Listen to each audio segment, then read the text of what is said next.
ठीक है। ऋतेर्थम यत् प्रतीयेत न प्रतीयेत चात्मनि तद विद्यादात्मनो मायाम यथा भासो यथा तमः।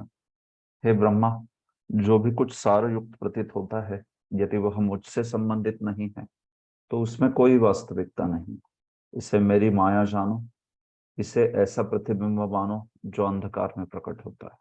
ठीक है। तो इसकी हमने व्याख्या कल देखी। जीव गोस्वामी विश्वास चक्रवर्ती के आधार पर इसकी व्याख्या देखी। प्रभुपाद जी के कुछ तात्पर्य के प्रमुख मुद्दों की चर्चा करते हैं और फिर अगला श्लोक जो है लेंगे। तो देखिए यहाँ पे इस श्लोक में प्रभुपाद जी ने श्रीधर स्वामी के आधार पे अनुवाद किया है, जिसका अर्थ कैसे होता है। देखिए, हृदयर्थम यत् प्रतीयेत न प्रतीयेत चात्मनि।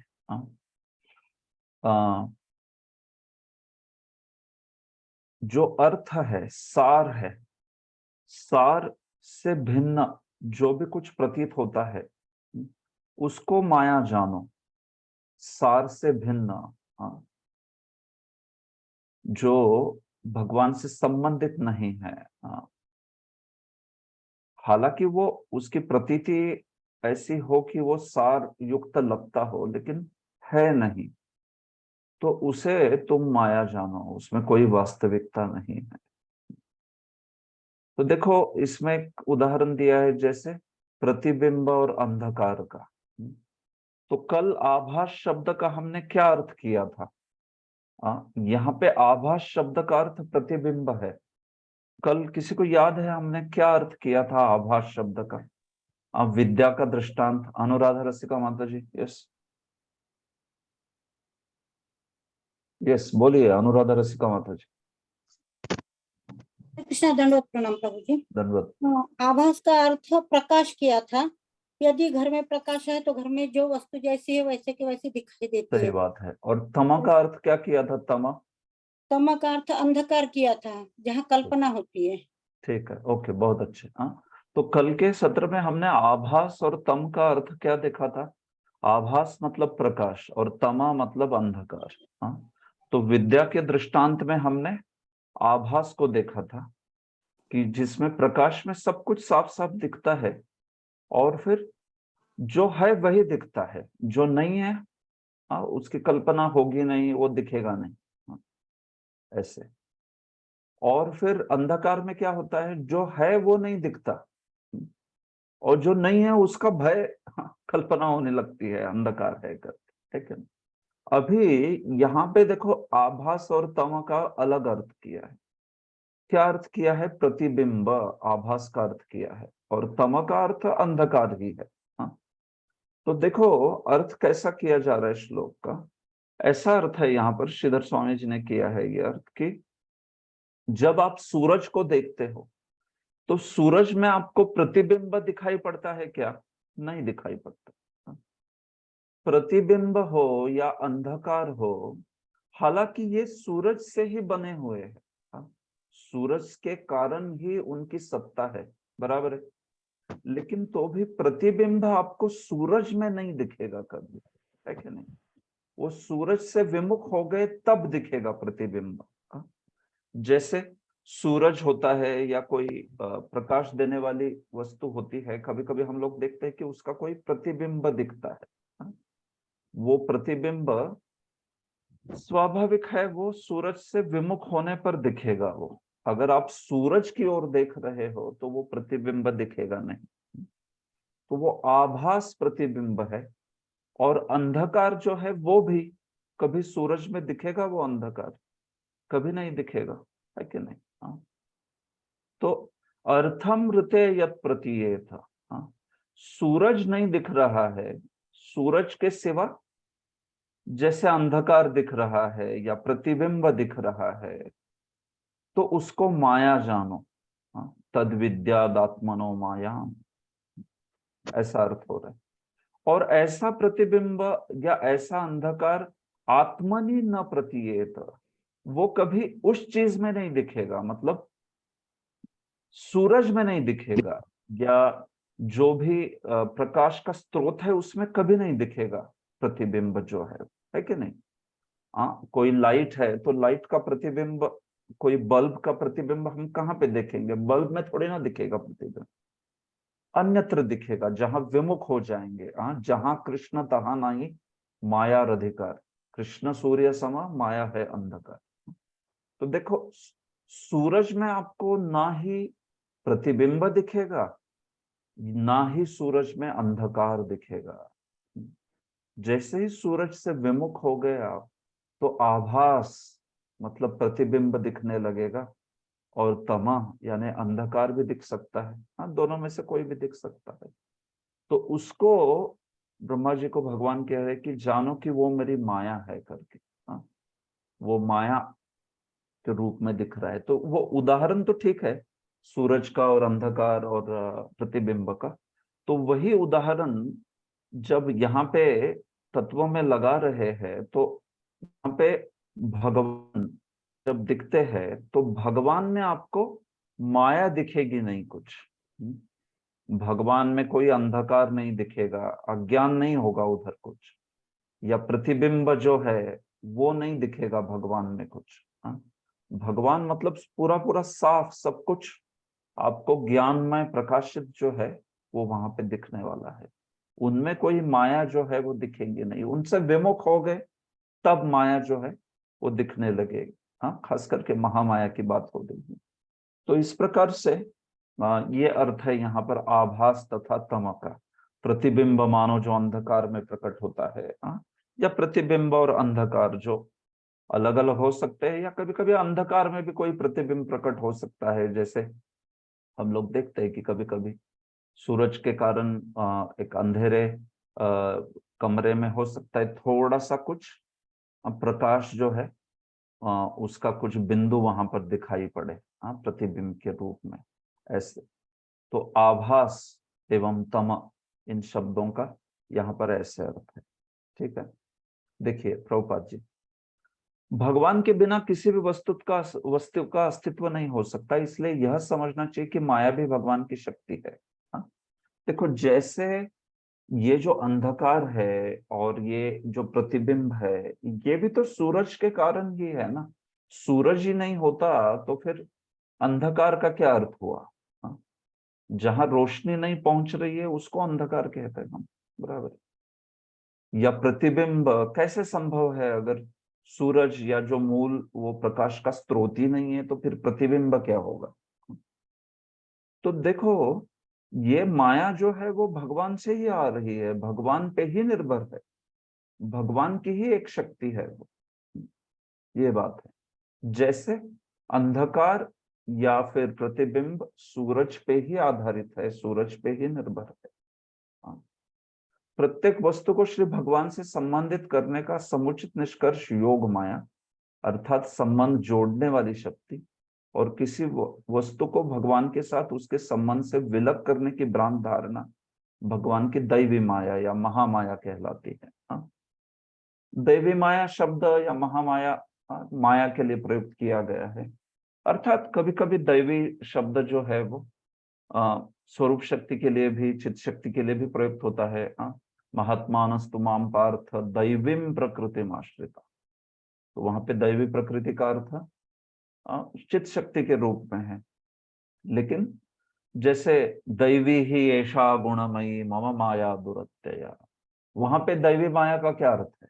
हाँ, दुरत्यया माया, बराबर है। वहां पे महामाया अर्थ है वहां पे। देखिए, तो मैंने आपको दोनों दैवी माया ये शब्द के दोनों अर्थ वाले श्लोक बताए गीता में। हाँ, ऐसे तो योग माया महामाया दोनों भी भगवान की ही शक्ति है। लेकिन एक शक्ति जो है भगवान के सानिध्य में, दूसरी शक्ति जो है भगवान से विमुख होने पर दिखाई पड़ती है। हाँ, इस प्रकार से। लेकिन दोनों प्रकार की माया का भगवान से संबंध रहता है, क्योंकि उनके संबंध के बिना किसी वस्तु का अस्तित्व नहीं रह सकता। तो ये बात है।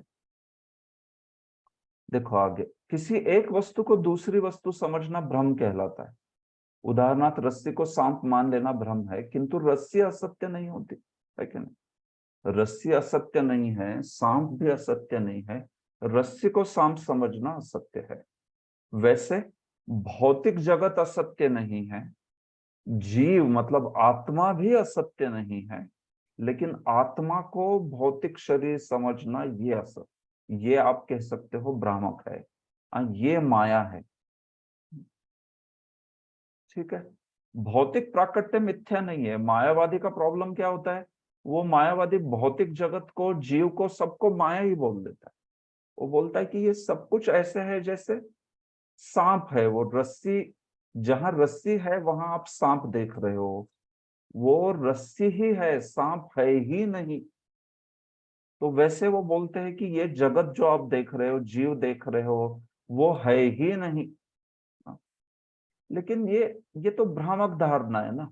हम तो अनुभव कर रहे हैं ना, वास्तविक अनुभव कर रहे हैं सब कुछ।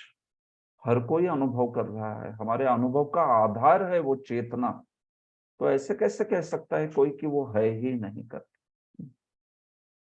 अगर सपना कह रहा है कोई इस जगत को, तो ऐसा कैसे है कि आप जो सपना देख रहे हो मैं भी वही सपना देख रहा हूँ।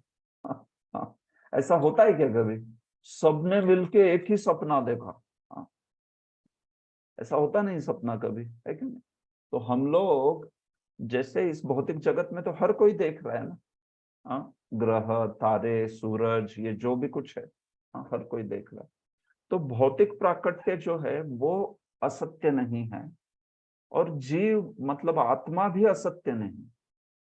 आत्मा को भौतिक प्राकट्य, भौतिक शरीर समझना ये परेशानी है। देखो, ऐसी बात, यह भ्रांत धारणा अविद्या के अंधकार में सत्य का प्रतिबिंब कहलाती है। हाँ, तो ये जो ऐसा है कि रस्सी को साफ मान लेना, यह अविद्या के कारण हो रहा है। हाँ, वो जैसे मानो कुछ बिंब है, छाया है, जो भगवान से विमुख होने के कारण वैसा व्यक्ति जो है वो समझ रहा है। वेदांत सूत्र में प्रारंभ में ही पुष्टि करता है कि, वेदांत सूत्र प्रारंभ में ही पुष्टि करता है कि प्रत्येक वस्तु परमेश्वर से उत्पन्न है, अतः समस्त जीवात्मा परम पुरुष श्री भगवान की शक्ति से उत्पन्न है, जैसा कि पिछले श्लोक में कहा है। देखो, चूंकि भगवान से उत्पन्न है, भगवान की शक्ति से उत्पन्न है, इसलिए सब कुछ सत्य है। असत्य कुछ भी नहीं हो सकता। भगवान सत्य है, भगवान की शक्तियां सत्य है, इसलिए उस शक्ति से निर्मित ये भौतिक जगत भी सत्य है। हाँ, ये बात इस प्रकार से। नहीं तो फिर भगवान की शक्तियां सत्य है और उसका परिणाम असत्य कैसे हो रहा है? हाँ, हाँ, वो नश्वर हो सकते हैं कुछ समय के लिए। हाँ, शाश्वत काल के लिए नहीं है भौतिक जगत, जो भौतिक जगत जो है, लेकिन वो असत्य नहीं है, मिथ्या नहीं है। और चूंकि भगवान की सत्य शक्ति से उत्पन्न हुआ है, भौतिक शक्ति सत्य है ना, भौतिक शक्ति भगवान की सत्य है कि असत्य है? ऑब्वियसली सत्य है। हाँ, भौतिक शक्ति जो है भगवान की सत्य शक्ति है, मतलब मिथ्या नहीं है वो। तो इसलिए उससे निकलने वाला जगत भी निश्चित रूप से सत्य ही है। ये बात है। माया की दो अवस्थाएं होती है, आच्छादक प्रभाव तथा क्षेपक प्रभाव। हाँ, तो इसकी हमने कल भी चर्चा की थी। माया की प्रक्षेपात्मिका शक्ति होती है और फिर आवरणात्मिका शक्ति होती है। हाँ, तो आवरणात्मिका शक्ति जो है वो खास करके ढक देती है व्यक्ति को, पूरे जीवात्मा की आंखें ढक देती है। और फिर प्रक्षेपात्मिका शक्ति जो है जीवात्मा को तरह तरह के दुख देती है। तो इस प्रकार से माया जो है अपने दोनों गुणों के प्रभाव के द्वारा, हाँ, ये दो वृत्तियों के द्वारा माया पीड़ित करती रहती है जीवों को। महामाया की बात हो रही है। आगे देखो प्रभुपाद जी क्या कहते हैं। श्री भगवान की उच्चतर शक्ति कभी भी भगवान के समान नहीं हो सकती, यद्यपि शक्ति तथा शक्तिमान में थोड़ा ही अंतर होता है, जितना कि अग्नि तथा ताप में। अग्नि में ताप निहित होता है किंतु ताप अग्नि नहीं। प्रभुपाद जी कह रहे हैं कि शक्ति जो है वो शक्ति और शक्तिमान अभिन्न है, लेकिन तो भी उसमें भेद भी है कि नहीं? हाँ, अग्नि जो है उसमें ताप निहित होता है, लेकिन ताप अग्नि नहीं है। अग्नि तो अग्नि होता है। उसमें ताप होता है, प्रकाश होता है, लेकिन क्या हम प्रकाश को या ताप को ही अग्नि कहेंगे? नहीं, वो तो उसकी शक्ति है, अग्नि की शक्ति है, ऐसे। हाँ, तो उसी प्रकार से जो भौतिक शक्ति है ना, उस भौतिक शक्ति की तुलना अंधकार से की गई है, और जो जीवात्मा है उसकी तुलना आभास यानी प्रतिबिंब के जैसी की गई है। इस दृष्टांत में जीवात्मा जो है, जीव माया, उसकी तुलना की गई है प्रतिबिंब, जैसे प्रतिबिंब भी थोड़ा सा प्रकाश देता है। हाँ, तो इसलिए ये जो श्रीधर स्वामी के अनुसार जो वर्णन है, हाँ, विश्वान चक्रवर्ती का कल हमने देखा, जीव गोस्वामी आदि, श्रीधर स्वामी के वर्णन के अनुसार ये जो जीवात्मा है, जीव गोस्वामी भी इसकी चर्चा करते हैं, जीवात्मा की तुलना प्रतिबिंब की तरह है, क्योंकि प्रतिबिंब में भी थोड़ा सा लाइट रहता है कि नहीं? हाँ, सूरज का कोई प्रतिबिंब मानो कहीं जगह पे गिर रहा है तो उससे भी थोड़ा लाइट मिलता है, प्रकाश मिलता है, तो इसलिए जीवात्मा की तुलना प्रतिबिंब के साथ हुई है। लेकिन माया जो है उसकी तुलना, महामाया जो है उसकी तुलना अंधकार के साथ हुई है, क्योंकि वो अचित है। माया जो है वो अचित है। यहाँ पे अधिष्ठान माया की बात कर रहे हैं हम लोग। हाँ, ये जो उपादान माया है उसकी बात कर रहे हैं। तो उपादान माया मतलब जो अचित है, हाँ, उसमें कोई चेतना नहीं होती, चेतनाहीन जड़ जो है वो, तो जड़ माया अंधकार की तरह है, और जीवात्मा जो है प्रतिबिंब की तरह, उसका यहाँ पर वर्णन जो है वो किया गया है। तो दोनों भगवान पे ही निर्भर है, लेकिन तो भी हम लोग देखते हैं कि भौतिक जगत में दोनों भगवान से मानो विमुख है एक्चुअली। हाँ, भगवान से जहां भगवान हम देखेंगे वहां पे फिर ये अज्ञान जो है, अब माया जो है वो दिखेगी नहीं, और जीव जो है, बद्ध जीव, वो भी भगवान के साथ दिखेगा नहीं कभी। भगवान के साथ हमेशा नित्य मुक्त जीव होते हैं। हाँ, भगवान से विमुख होने के बाद ये प्रतिबिंब मतलब जो बद्ध जीव है, इस टाइप का जीव जो है दिखाई पड़ेगा। भगवान के साथ तो सब मुक्त जीव दिखाई पड़ेंगे, ऐसे। तो देखो, श्री भगवान का प्रतिबिंब होने के कारण जीवात्मा का अस्तित्व भगवान पर आश्रित है, जो मूल प्रकाश है। तो मूल प्रकाश जो है उसकी तुलना की गई है भगवान के साथ, जीव की तुलना प्रतिबिंब के साथ, और भौतिक शक्ति की तुलना अंधकार के साथ। इस टाइप से आप समझ पा रहे हो ये, हाँ, कि कैसे ये तुलना जो है की जा रही है। इस श्लोक के आधार पर श्री भगवान को ऐसे समझना पड़ेगा। हाँ, समझ रहे? ऐसे केवल प्रकाश के प्रतिबिंब से अविद्याजन अंधकार को दूर नहीं कर सकता है कोई। हाँ, केवल प्रतिबिंब से कोई अविद्याजन्य अंधकार को दूर करेगा नहीं। मनुष्य को तो क्या चाहिए? मूल प्रकाश चाहिए। हाँ, तो वैसे केवल भौतिक जगत में जो जीवात्मा है, वो जीवात्मा चूंकि भगवान का ही प्रतिबिंब है, इसलिए जीवात्मा अपने से ज्ञान प्राप्त नहीं कर सकता, अपने से माया के चंगुल से नहीं बच सकता। हाँ, उसको भगवान का ही आश्रय लेना पड़ता है, मूल प्रकाश को लाना पड़ेगा। प्रतिबिंब से सिर्फ काम नहीं चलेगा। अंधकार में प्रतिबिंब से काम क्या होगा? देखो, अंधकार में सूर्य का प्रतिबिंब अंधकार को दूर करने में असमर्थ रहता है, किंतु प्रतिबिंब से बाहर सूर्य का प्रकाश अंधकार को पूर्ण रूप से दूर कर देता है। ये बात है। तो मतलब क्या, भौतिक जीव को अपने से भौतिक जीवन से बाहर आना बड़ा कठिन है। वो जब सूर्य प्रकाश यानी भगवान की शरणागति ग्रहण करेगा, तभी फिर जीव जो है इस जगत से बाहर आ सकता है। हाँ? इस प्रकार से ये श्री जीव गोस्वामी विश्वनाथ ये श्रीधर स्वामी के आधार पर ऐसा अर्थ कर रहे हैं, अंधकार। हाँ,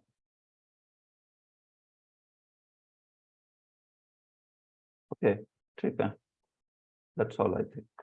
यहाँ पर ये अर्थ है इसका। ओके, ठीक है। इस पे किसी को कुछ पूछना है?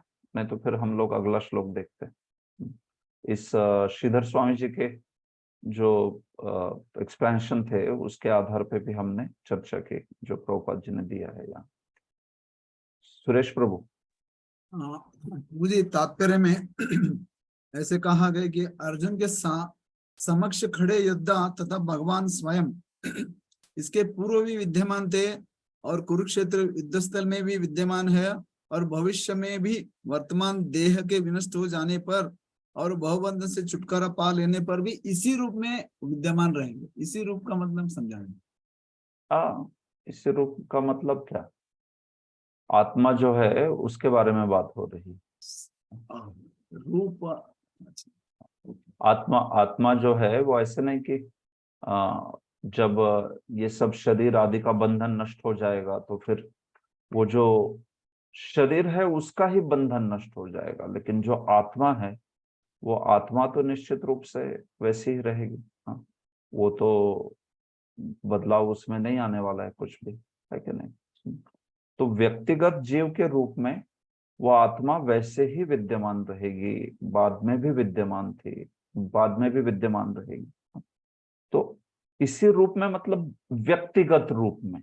हाँ, ऐसे नहीं कि भाई सब मिलके एक हो गए। हाँ, व्यक्तिगत रूप में अभी जैसे आत्मा है अलग अलग अलग स्वतंत्र आत्मा, वैसे ही आध्यात्मिक जगत में भी स्वतंत्र आत्मा एक व्यक्तिगत रूप में विद्यमान है, ऐसा अर्थ होगा उसका। ठीक है। यस यस प्रभु, धन्यवाद। ओके, अन्य कोई प्रश्न है इस श्लोक पर?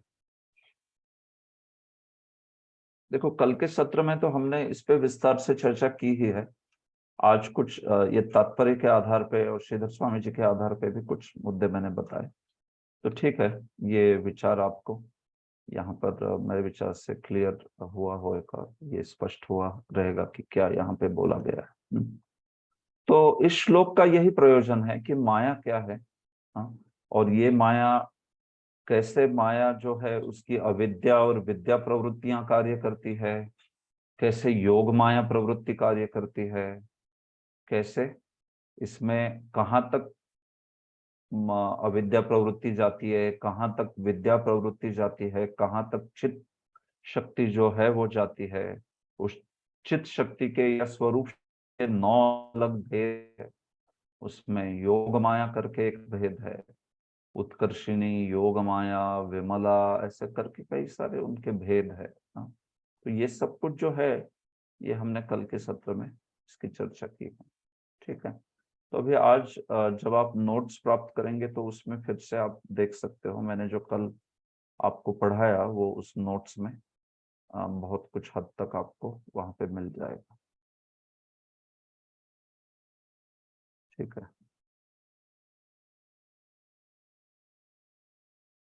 यथा महांति भूतानि भूतेषु च वचेष्वनु प्रविष्टान्य प्रविष्टानि तथा तेषु न तेष्वहम्। ठीक है, प्रभुपाद जी का अनुवाद सुरेश प्रभु आप पढ़िए। हे ब्रह्मा, तुम यह जान लो कि ब्रह्मांड के सारे तत्व विश्व में प्रवेश करते हुए भी प्रवेश नहीं करते हैं। उसी प्रकार मैं उत्पन्न की गई प्रत्येक वस्तु में स्थित रहते हुए भी प्रत्येक वस्तु से पृथक रहता हूँ। धन्यवाद। ठीक है, धन्यवाद। तो चतुश्लोकी के 2 श्लोक हो गए, तीसरा श्लोक इसकी चर्चा करते हैं। ठीक है, तो तीसरे श्लोक में क्या कहा है देखते हैं। आपको याद है तीसरे श्लोक में बात क्या हुई है? रहस्य की बात हुई है, बराबर है। पहले श्लोक में ज्ञान की बात हुई, दूसरे श्लोक में विज्ञान की बात हुई। अब विज्ञान, भगवान की शक्तियां कैसे कार्य करती है इसको विज्ञान कहते हैं। हाँ, तो वो शक्ति जो है उस शक्ति के बारे में चर्चा हुई पिछले श्लोक में। योग माया, महामाया, विद्या, अविद्या, चित शक्ति, ये वो सब कुछ, तो ये सब कुछ विज्ञान कहा जाता है ऐसे। और ये बात भी है कि इन श्लोकों को बताते बताते भगवान ने खास करके ये पिछले श्लोक में जब ऐसे कह दिया कि ताम विद्यात, क्या है वो, तद विद्यात आत्मनो माया, तद विद्यात तुम जानो, तो तुम जानो बोल के भगवान ने समस्त साक्षात्कार भी दे दिया है। तो इसलिए विज्ञान का ये भी अर्थ होता है यहाँ पर कि तद विद्यात, उसको तुम माया करके जानो, और वो जानो के ऐसा कह के उन्होंने सारा साक्षात्कार दे दिया ब्रह्मा को। तो इस श्लोक में विज्ञान जो है वो पहलू भी यहाँ पर पूरा पूरा दिखाई पड़ रहा है। और मैंने जैसे कहा कि विज्ञान शब्द के कई अर्थ होते हैं। अब विज्ञान का एक अर्थ ये भी होता है कि भगवान और उनकी शक्तियां। पहला श्लोक जो था वो परावरे यथा रूपे जानियाम था, भगवान और उनका पर और अवर रूप था। लेकिन दूसरा श्लोक भगवान की शक्ति के बारे में बात कर रहा है, जिसको भी विज्ञान कहते हैं, उसको विज्ञान कहा जाता है शक्ति के बारे में जब बात होती है। तो इस प्रकार से दूसरे श्लोक में विज्ञान जो है वो बोला है। पहले दोनों श्लोक जो है संबंध ज्ञान की बात करते हैं, संबंध ज्ञान। ठीक है, पहले श्लोक में दूसरे श्लोक में दोनों में संबंध ज्ञान है। भगवान के अपने रूपों के बारे में वर्णन आया और भगवान की अंतरंगा शक्ति, बहिरंगा शक्ति, जीव शक्ति के बारे में वर्णन आया। तो ये संबंध ज्ञान के जो श्लोक आ रहा है तीसरा, इसमें प्रयोजन बोला गया है। और फिर चौथे श्लोक में अभिधेय बोला जाएगा। ठीक है, तो संबंध, अभिधेय, प्रयोजन, ये तो आप जानते हो। तो कितने श्लोक संबंध बोल रहे, कितने श्लोक अभिधेय, कितने श्लोक प्रयोजन? यस, कौन बताएगा? अनुराधा रसिका माता जी हाथ खड़ा कर दिए, दूसरा कोई नहीं।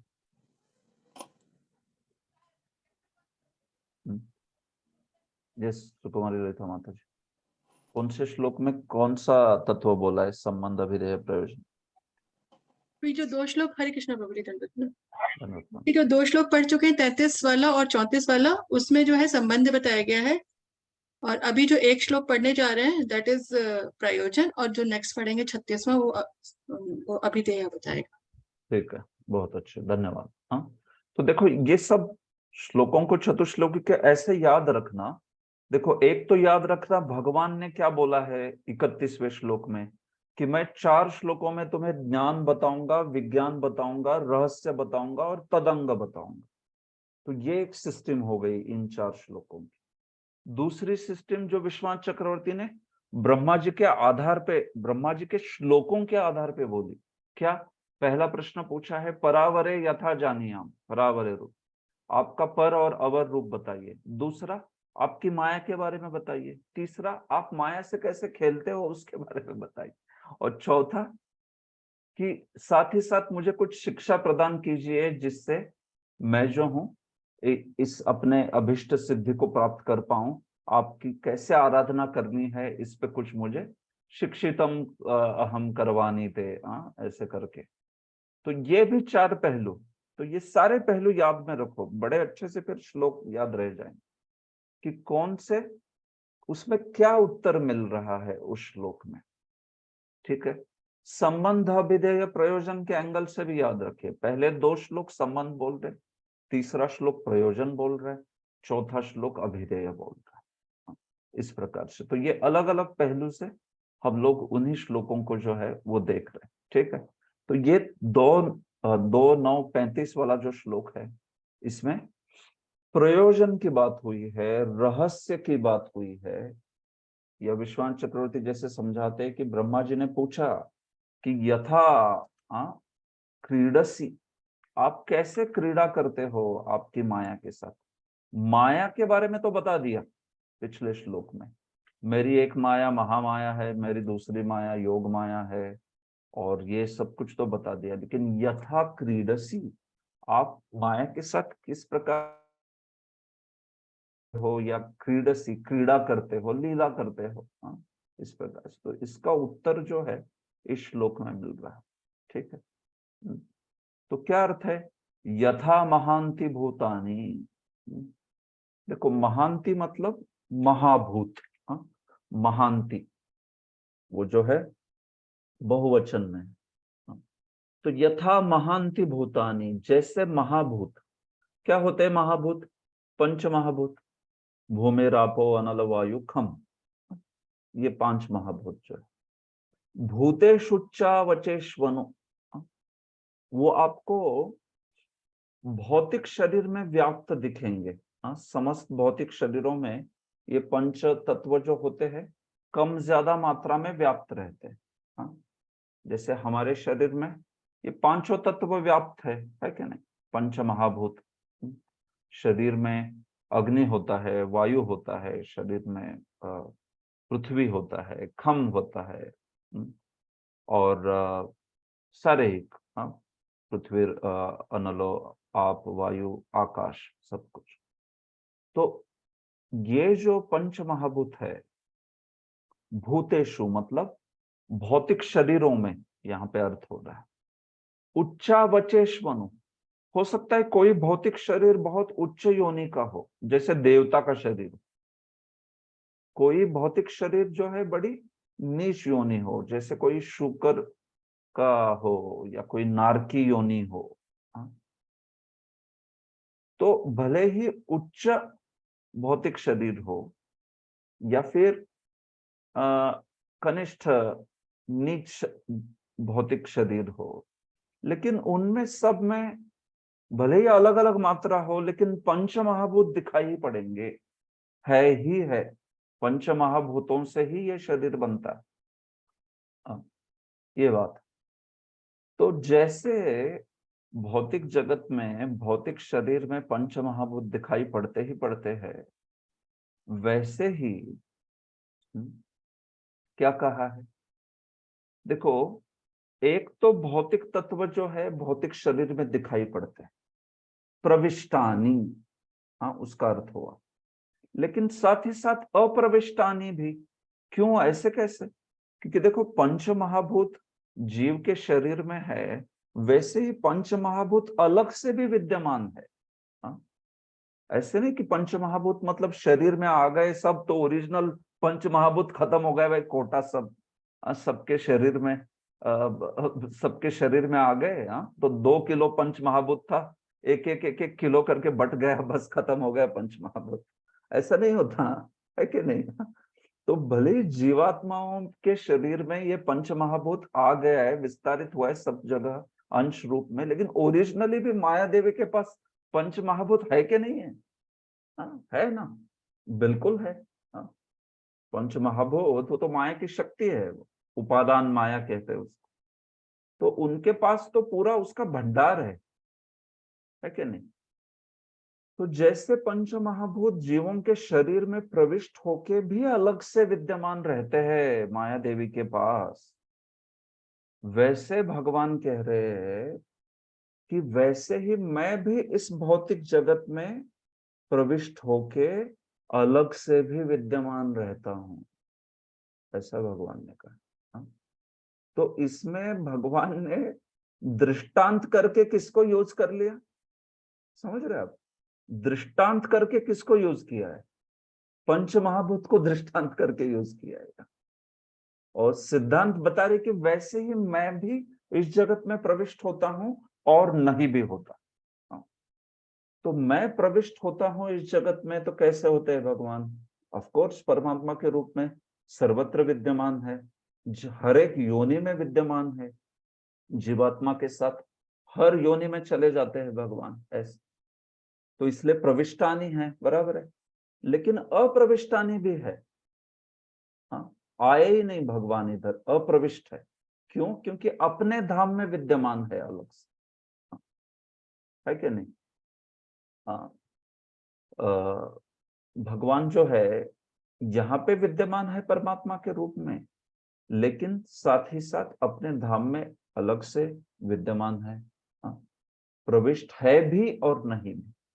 हाँ, वो मायावादी लोगों की तरह नहीं है। मायावादी क्या बोलते हैं कि देखो, इस जगत में जो ब्रह्म है, इस जगत में अगर परिवर्तित हो गया, हाँ, इस जगत में ब्रह्म सर्वत्र विद्यमान है, तो फिर ओरिजिनली ब्रह्म किधर रहा, खत्म हो गया ना ब्रह्म, ऐसे सोचते हैं वो लोग।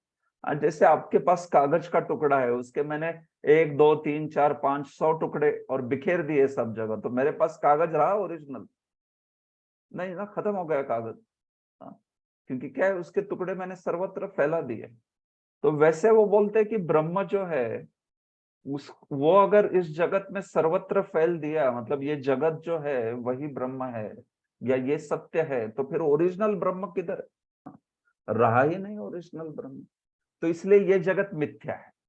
हाँ, इसलिए ये जगत जो है सत्य नहीं है, ये ब्रह्म नहीं है। हाँ, ऐसा।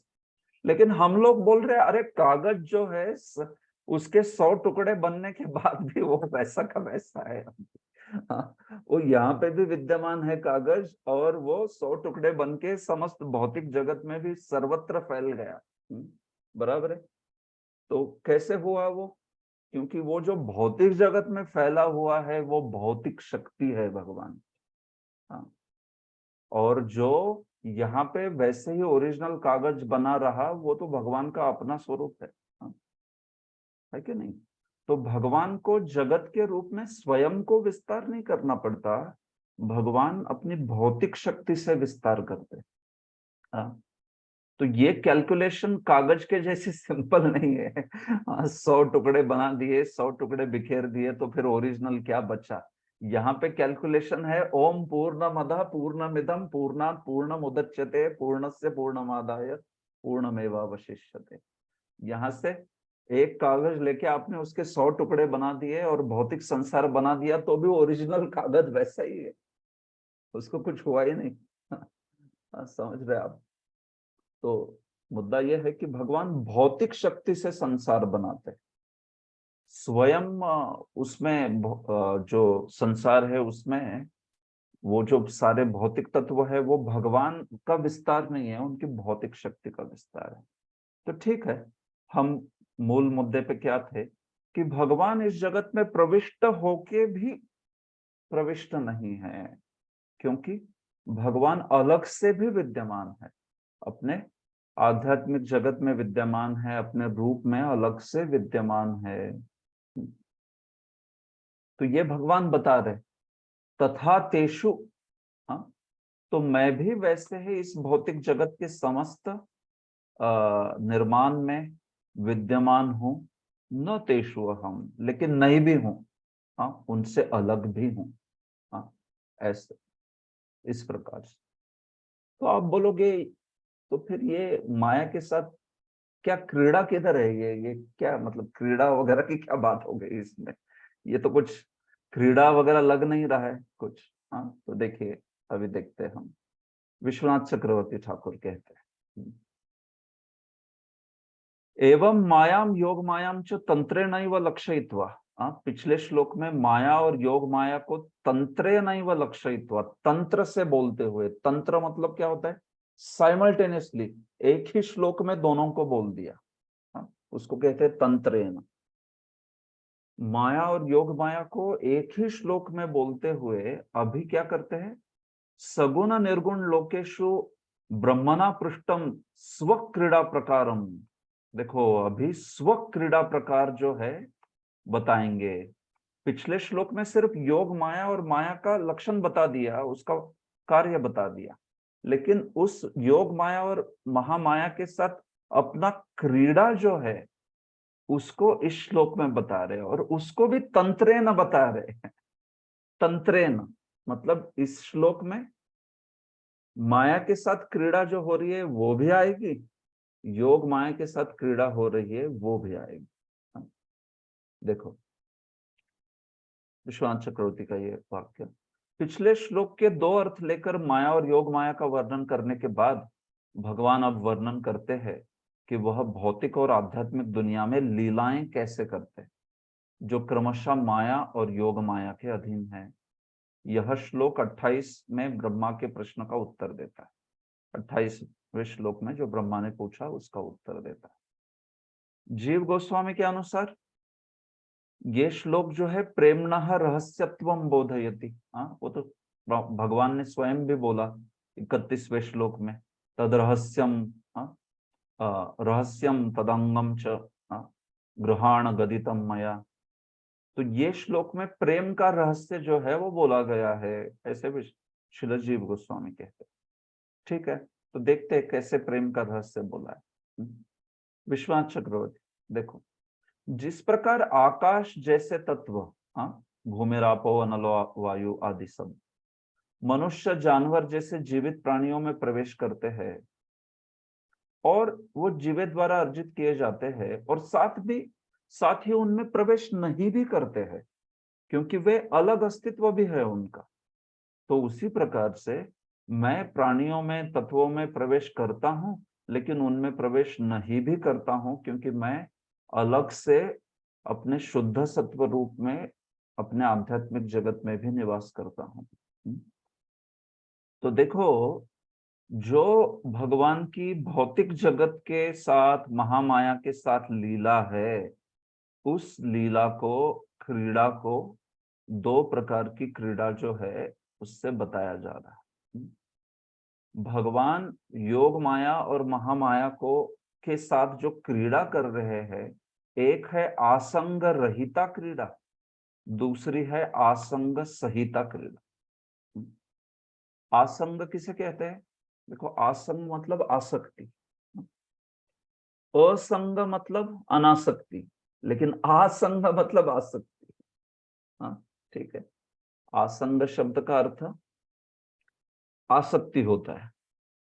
तो एक जो है भगवान की लीला आसक्ति के बिना है। हाँ, महामाया के साथ जो लीला है वो आसक्ति के बिना है, और जो आसक्ति के साथ है वो क्रीड़ा योग माया के साथ। तो आसंग रहिता और आसंग सहिता, इन शब्दों को ऐसे समझिए। रहिता मतलब जिसमें नहीं है, सहिता मतलब जिसमें है। तो आसक्ति के साथ किसके साथ क्रीड़ा करते हैं? योग माया के साथ। और आसक्ति से रहित किसके साथ क्रीड़ा करते हैं? महामाया के साथ। ऐसे तो जैसे प्राणियों में भौतिक तत्व सारे प्रविष्ट होते हैं और नहीं भी होते, वैसे ही भगवान भी भौतिक जगत में प्रविष्ट तो होते हैं परमात्मा के रूप में, लेकिन पूरी तरह से अनासक्त होके प्रविष्ट होते। उनकी कोई आसक्ति नहीं होती भौतिक जगत के प्रति। असौ स्वगृहेषु अवलिप्त एव वसति इतिवत। जैसे कोई बहुत अलिप्त है, अवलिप्त है, घर के प्रति आसक्ति नहीं है, तो लोग क्या कहेंगे? अरे ये तो घर में रहता है लेकिन इसको कोई आसक्ति ही नहीं है घर से। अनासक्त होके रहता है, ये तो घर में अलिप्त है, अलिप्त। तो वैसे भगवान भौतिक जगत में भले ही सृष्टि, नियमन, रक्षा, संहार सब में सम्मिलित होते हैं, लेकिन उनकी कोई आसक्ति नहीं है इस भौतिक जगत के प्रति। भगवान की अनासक्त रूप में एकदम भगवान जो है इस भौतिक जगत की लीला जो है, सृष्टि लीला, इसमें सम्मिलित होते हैं। भगवान को इंटरेस्ट नहीं है मतलब ज्यादा इसमें, भौतिक जगत में। उनको तो योग माया में, उनको तो चित शक्ति में इंटरेस्ट है। महामाया जो है, ठीक है, वो तो जीवों के कुछ कृपावश जीव चाहते हैं भोग भोगने के लिए, तो उनको कुछ थोड़ा सीख देने के लिए भगवान ने सृष्टि जो है निर्माण किया है। लेकिन एक्चुअली भगवान को सृष्टि से ज्यादा कुछ आसंग नहीं है, आसक्ति नहीं है ज्यादा, बिल्कुल। भगवान भौतिक जगत की चीजों में ज्यादा रुचि नहीं रखते। वो तो बस एक चक्र की तरह सृष्टि करते हैं और बस इस प्रकार से। तो ये बात है, मेरी लीलाएं भौतिक जगत के तत्वों और जीवित प्राणियों के संबंध में आसक्ति रहित है। भगवान उसमें ज्यादा आसक्ति नहीं रखते हैं।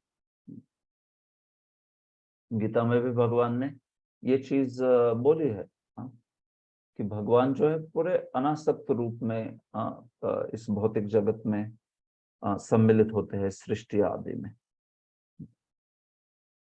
तो ये अगर आप देखोगे कि भौतिक जगत में जो भगवान है भले ही चेतन है भगवान, आप भौतिक तत्व तो देखो जीवात्मा के शरीर में है भी और नहीं भी है, लेकिन भौतिक तत्व तो अचेतन है। हाँ, तो वो तो ठीक है, लेकिन भगवान चेतन होते हुए भी भौतिक तत्वों में परमात्मा के आदि के रूप में विद्यमान रहते हैं, तो उनकी कोई आसक्ति नहीं रहती है, उदासीन होते हैं। उदासीन अवदासीन गीता में भी कहा है एकदम। जैसे उपद्रष्टा अनुमंता के रूप में रहते हैं, ठीक है भाई तुमको क्या करना है करो। भगवान साक्षी के रूप में केवल विद्यमान रहते हैं भौतिक जगत में। जहां जीवात्मा उनको पुकारने लगता है, इच्छा करता है कि मुझे सुधरना है, तो फिर भगवान भगवान के रूप में आदान प्रदान शुरू करते हैं। देखो, जहां आदान प्रदान की बात आ गई ना, याद रखो वो भगवान फीचर है। भगवान जो फीचर को क्या कहेंगे, हाँ, जो ब्रह्मन परमात्मा और भगवान में आदान, हाँ यस माता जी, लक्षण लक्षण, लक्षण भी नहीं है एक्चुअली, इतना ठीक नहीं। जो तीन कंसेप्शंस है, ब्रह्मन परमात्मा भगवान, धारणा है तीन, तो इसमें जो आदान प्रदान होता है वो एक्चुअली भगवान ये तत्व की धारणा है। क्योंकि जो परमात्मा होते हैं ना, वो परमात्मा उदासीन रहते हैं एक्चुअली जीव के प्रति। ज्यादा वो उनका वो उपद्रष्टा अनुमंता वाला नेचर रहता है। ठीक है, देखते हैं कि क्या कर रहा है और अनुमंता, उसको अनुमति देते हैं, ठीक है क्या करना है करो। इस प्रकार। लेकिन जब जीवात्मा भगवान के भक्तों की कृपा से ब्रह्मांड भ्रमिते कौन भाग्यवान जीव, जो ऐसा होता है कि जिसको भक्ति लता बीज मिल जाए, तो फिर ऐसा व्यक्ति जो है, फिर भगवान जो है उसके जीवन में वही परमात्मा जो है भगवान के रूप में कार्य करने लगते हैं, कि जो आदान प्रदान है। ऐसे नहीं तो फिर परमात्मा जो है आसक्ति रहित रहते हैं एक्चुअली। हाँ ठीक है, जीवात्मा जैसे भी जहां जाना चाहता है, ओके नो प्रॉब्लम, ठीक जाइए। इस प्रकार से उसकी जो इच्छा है उसके अनुसार परमात्मा। लेकिन जब जीवात्मा भक्तों के संपर्क में आके, शास्त्र के संपर्क में आके कुछ जिज्ञासा करता है, क्यों मेरे साथ ऐसा हो रहा है, मैं क्यों दुख भोग रहा हूं, तब जो है वो भगवान वाला फीचर एक्टिवेट हो जाता है। कि वो जो है फिर उसको एक गुरु की ओर निर्देशित कर देंगे, वैष्णव की ओर निर्देशित कर देंगे, इस प्रकार से ऐसे कार्य करते हैं। तो इसलिए टिपिकली जो परमात्मा है, उनको आसंग रहित, आसक्ति रहित जो क्रीड़ा है, ऐसे उनकी क्रीड़ा जो है भौतिक शक्ति के साथ जो है वो होती है कि नहीं। ऐसी बात है। तो मुद्दा यही है कि भगवान भले ही आसक्ति रहित हो, इसका अर्थ ऐसा नहीं है कि भगवान निष्ठुर है या क्रूर है, नहीं। भगवान अपने भक्तों को भेजते हैं, भगवान बीच बीच में स्वयं आते हैं अवतार के रूप में। लेकिन जो खास करके परमात्मा फीचर है, वो जो धारणा है, वो धारणा जो है खास करके उनका गुण वैसा है, जैसे उपनिषद में उदाहरण दिया ना, दो पंछी है, एक पंछी सिर्फ देखता रहता है, एक खा रहा है और दूसरा देखता रहता है। तो ये कभी खट्टा फल खाता है तो करता है, मीठा फल खाता है तो खुश हो जाता है, और परमात्मा बस देखते रहते हैं उसको। अभिचाकशीति ऐसे। तो वैसा है ये, इसलिए उसको आसंग रहिता क्रीड़ा कहा है। लेकिन जब भक्तों की बात आती है, तो वही भगवान जो है वो आसक्ति से, प्रेम के स्तर वाली जो वो आसक्ति है, उसके साथ उस लीला में, योग माया वाली लीला में सम्मिलित होते हैं। ऐसा नहीं कि वहां पे अनासक्त होते हैं भगवान, नहीं, वहां पे तो आसक्ति के साथ। ऑफ कोर्स ये सकारात्मक आसक्ति है, ऐसे नहीं नकारात्मक, सकारात्मक आसक्ति है। तो इसीलिए इस शब्द में, इस श्लोक में, जो श्लोक है ना, देखो ये यहां तक आया, यथा महांति भूतानि, जैसे पंच महाभूत जो है उच्च और नीच योनियों में भी समस्त शरीरों में विद्यमान रहते हैं और तो भी अलग से विद्यमान रहते हैं। तथा तेषु, वैसे ही मैं भौतिक जगत में भी हूं। ये खत्म हो गया, यहाँ पे ही श्लोक खत्म होना चाहिए था। ये आगे न तेषु हम क्यों बोला है? तथा तेषु जो है ना, इतने में ही वो पर्याप्त हो जाता था। जो मुद्दा बोलना है कि वैसे ही मैं भी भौतिक जगत की सत्ताओं में प्रविष्टानि अप्रविष्टानि जो भी हो गया। तो न तेषु अहम, ये एडिशनल बोलने का जरूरत ही नहीं था। ऐसी बात है, क्योंकि तथा आ गया ना, तो तथा में ये दोनों आ जाता है, प्रविष्ट और अप्रविष्ट होकर के। फिर से और एक बार बोलने की क्या जरूरत है कि वैसे ही मैं भौतिक जगत में हूं और नहीं भी हूं। हाँ, वो तो आ गया ऑलरेडी यहाँ पर। हाँ, इतना बोल के हो जाता था ऐसे। तो यहाँ पे इसलिए जीव गोस्वामी ने व्याख्या की है कि ये न तेष्वहम जो है ना, ये एक विशेष पर्पस के लिए है। वो बोलते हैं ये न तेष्वहम, इसको जोड़ दीजिए। हाँ, तो ये बन गया नतेषु अहम। नतेषु अहम, देखो न तेषु अहम जो है ये ऐसा बनता है नतेषु अहम। तो नत किसको बोलते हैं? नथ। आप जानते हो कोई अर्थ नत किसको बोलते हैं? नतमस्तक सुने होंगे ना शब्द। झुकने को, हाँ झुकने को प्रभु जी। हाँ, झुकना जो है उसको नत बोलते हैं। जो झुका हुआ है उसको नत बोलते हैं, नत। तो एक्चुअली यहाँ पे जो भक्त भगवान के चरणों में झुका है वो बताया जा रहा है नत कह।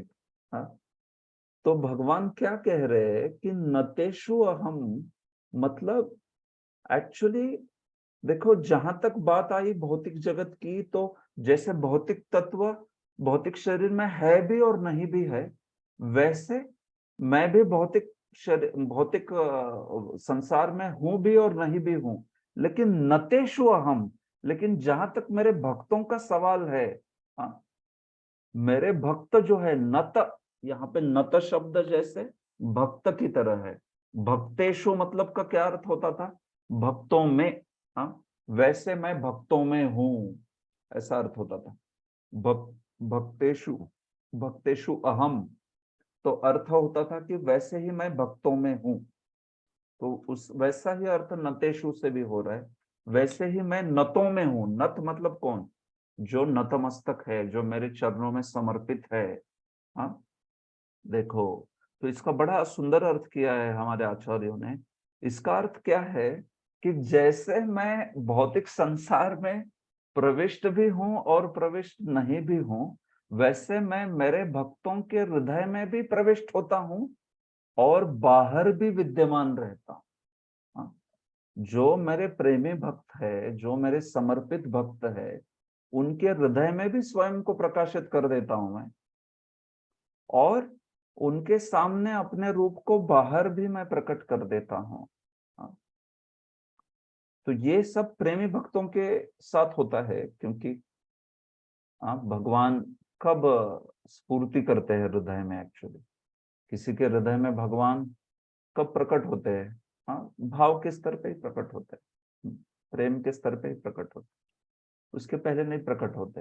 हाँ, तो और सामने भी भगवान कब प्रकट होते हैं? प्रेम के स्तर पे ही प्रकट होते हैं भगवान सामने, नहीं तो नहीं होते प्रकट। हाँ, मैं अर्च विग्रह की बात नहीं कर रहा हूं, मैं भगवान का जो साक्षात चिदानंद स्वरूप है उसकी बात कर रहा हूं। अर्च विग्रह भी वैसा है, लेकिन तो भी अर्च विग्रह जो है वो तो बद्धजीव की के लिए कृपा के आधार पे वैसा भगवान रूप लेते हैं ना। तो अर्च विग्रह को तो आप देख सकते हो, लेकिन क्या आप भगवान के सच्चिदानंद विग्रह को देख सकते हो? नहीं देख सकते। वो तब तक नहीं देख सकते हम लोग जब तक हमारे प्रेम नहीं है हृदय में, मतलब प्रेम के स्तर पे आना पड़ता है, समझ रहे? तो इसलिए अंतर है दोनों में, अर्च विग्रह में और भगवान के साक्षात चिदानंद रूप में भले ही कोई अंतर नहीं हो, सच्चिदानंद है, लेकिन अंतर भी है, निश्चित रूप से अंतर है। क्योंकि आप, मैं, हम सब बद्ध जीव के रूप में अर्च विग्रह को देख सकते हैं, लेकिन क्या आप कृष्ण के साक्षात सच्चिदानंद रूप को देख सकते हो? नहीं देख सकते। क्यों नहीं देख सकते? क्या प्रॉब्लम है? क्योंकि हमारे पास प्रेम नहीं है। जब हमारे पास प्रेम रहेगा तब हम भगवान के रूप को देख पाएंगे, तब तक नहीं देख पाते। बिल्कुल। हाँ। तो नतेषु अहम, ये मुद्दा क्या बोल रहा है यहाँ पर कि जैसे मैं भौतिक संसार में भी प्रविष्ट भी हूं, प्रविष्ट भी नहीं हूं, वैसे ही मेरे प्रेमी भक्तों के हृदय में मैं प्रविष्ट भी होता हूं और प्रविष्ट भी नहीं हूं। मतलब मैं बाहर भी विद्यमान हूं, उनके सामने साक्षात प्रकट हो जाता हूं, अपना जो सच्चिदानंद विग्रह है उसको दर्शा देता हूं मैं। हाँ, ऐसा अर्थ हो रहा है उसका। देखिए, मैं अपने समर्पित भक्तों के हृदय में, समर्पित मतलब है प्रेमा भक्ति वाले भक्तों के हृदय में प्रवेश करता हूं, ताकि उनके हृदय में मैं उन्हें अपना दर्शन दे सकूं। उसको स्फूर्ति कहते हैं, स्फूर्ति। हाँ। और जो बाहर होता है उसको साक्षात दर्शन कहते हैं। और बाहर रहकर अपनी सुंदरता उनकी आंखों को अर्पण करने की इच्छा रखता हूँ। हाँ। मेरी इच्छा है कि मेरा सुगंध उनके नथुनों में प्रवेश कर जाए। हाँ। इतना भगवान का सुगंध होता है, शरीर से ऐसा सुगंध आती है भगवान की। हाँ, कि वो सुगंध एक बार किसी के नथुने में चले जाए तो पागल हो जाता है। हाँ, दुनिया का कोई अन्य सुगंध जो है उसको अच्छा नहीं लगता। हाँ, एक बार भगवान की मधुर वाणी किसी ने सुन ली तो बस उसके कान में वही गूंजता रहता है, टिंकलिंग टिंकलिंग एकदम। हाँ, कि भगवान के शब्द उसने सुन लिए एक बार, इतने मधुर होते हैं वो। जैसे मेघ गंभीर भी होते हैं। हाँ, मेघ गंभीर, जैसे मानो कोई मेघ गर्जना कर रहे हो, लेकिन तो भी उसमें महाभयंकर माधुर्य होता है। इतनी उसमें मधुरता होती है कि वो एक बार कोई सुन ले भगवान की आवाज तो बस उसके कान में गूंजता रहता है वही। हाँ, ऐसा।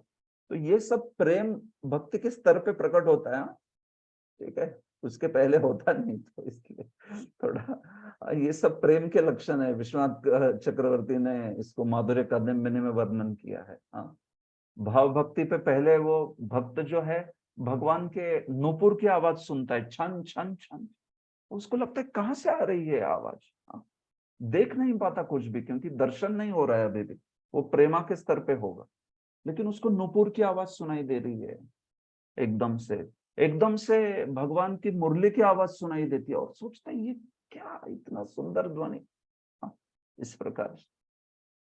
और फिर जस्ट थोड़े समय की बात है, वो प्रेम का सूरज जो है वो प्रकट होगा तो साक्षात भगवान का दर्शन फिर। हाँ, फिर तो आप सोचिए उसके हृदय में और उसके पूरे अंतःकरण में किस प्रकार का उन्माद प्रकट होता है। तो फिर भगवान उसको अपने माधुर्य का अनुभव कराते हैं। भगवान फिर उसको बात करते हैं, उसको आलिंगन करते हैं। भगवान जो है अपने अंग प्रत्यंग जो है उनका बड़ा सुंदर अनुभव, स्पर्श, और फिर भगवान का शब्द, भगवान का गंध, भगवान का रूप, सब कुछ उसको जो है आस्वादन करने को मिलता है। ऐसे। तो ये बात है नतेषु अहम, मतलब मैं अपने भक्तों के हृदय में भी प्रकाशित होता हूँ और उनके सामने बाहर विद्यमान रूप में भी प्रकाशित होता हूँ। हाँ, ये बात। तो ये आसंग संहिता क्रीड़ा, ये भगवान के भक्तों की आसक्ति के साथ, अपने प्रेमी भक्तों से तो भगवान बहुत आसक्त है क्या नहीं? समोहम सर्वभूतेषु न मे द्वेषोस्ति न प्रिय, ये भजन्ति तो माम भक्त्या मयि ते तेषु चाप्य।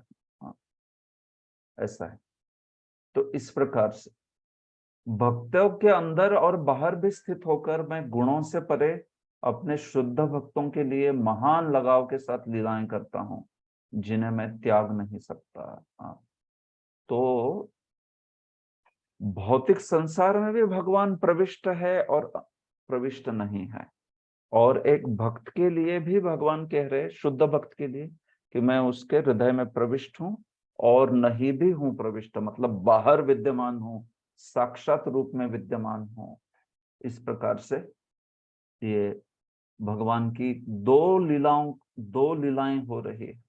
भौतिक प्रकृति के साथ लीला जो कि आसंग रहिता है, और जो योग माया है, और जो भक्त जो कि योग माया के अधीन है, ऐसे भक्तों के साथ, प्रेमी भक्तों के साथ ऐसी लीला, जो लीला भगवान कर रहे हैं कि जिसमें आसंग लगाव के साथ वो जो लीला है भगवान उसको कर रहे हैं। इस प्रकार से ये दोनों केस में भगवान जो है समझा रहे। ठीक है, देखिए जीव गोस्वामी कहते कि आमतौर पर इस श्लोक की निर्विशेष व्याख्या नतेषु शब्द को दो शब्दों में न और तेषु के रूप में पढ़ने पर आधारित होती है। जैसे मायावाद लोग क्या कहते हैं कि जैसे भौतिक तत्व इस शरीर के अंदर और बाहर दोनों है, वैसे ही ब्रह्म जो है समस्त चीजों के अंदर भी है और बाहर भी है। ऐसे व्याख्या करते हैं वो न तेषु वाली। लेकिन जीव गोस्वामी कहते हैं कि उस श्लोक में न तेषु जो है उसकी जरूरत ही नहीं थी। तथा तेषु बोल दिया तो खत्म, उधर ही खत्म हो जाता था। तथा तेषु बोल दिया ना तो उसमें प्रविष्ट है और अप्रविष्ट है, ये दोनों हो गया, उसमें आ गया।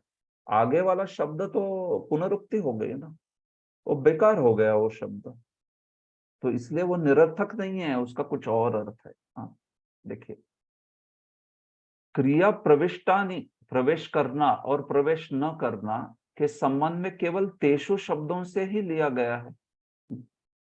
तो इस प्रतिपादन से शेष पंक्ति न तेषु अहम पूर्णतः निरर्थक हो जाती है।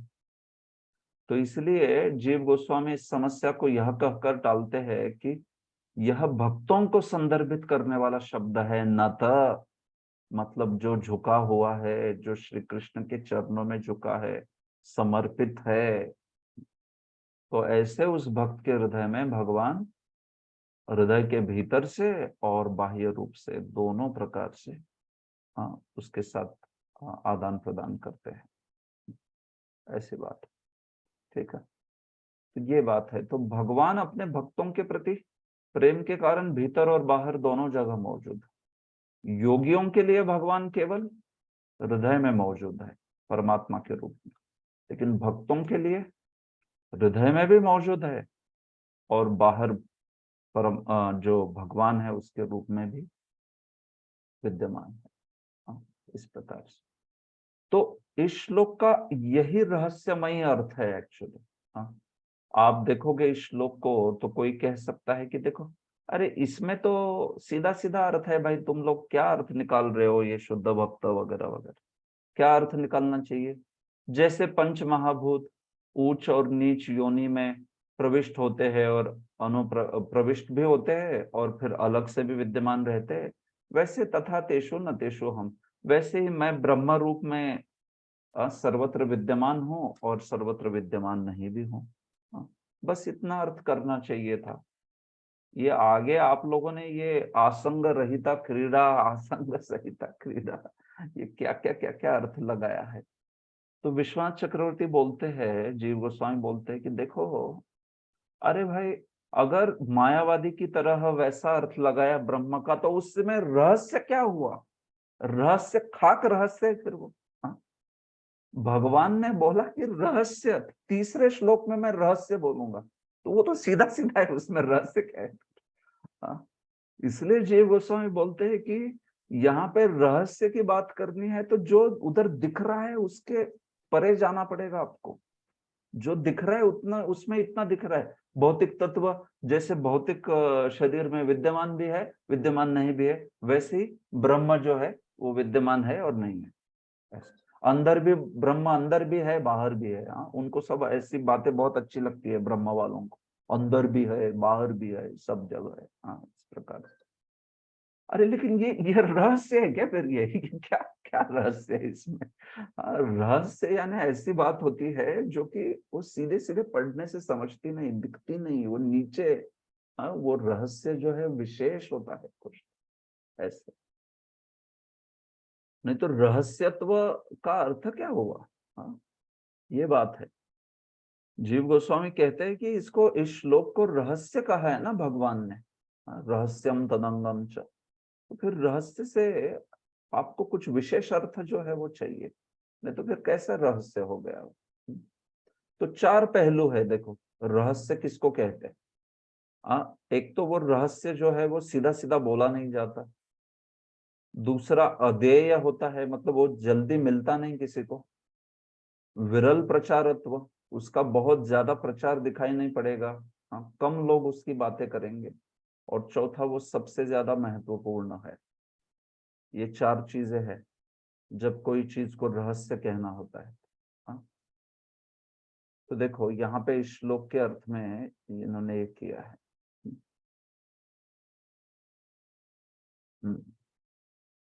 गोपनीयता की अवधारणा वास्तव में यहाँ पूरी होती है इस श्लोक में, क्योंकि उसे वास्तव में रहस्य कहा जाता है जो सबसे दुर्लभ है, और उसे किसी अन्य सामान्य वस्तु के साथ ढककर बदमाशों और उदासीन लोगों से दूर रखा जाता है।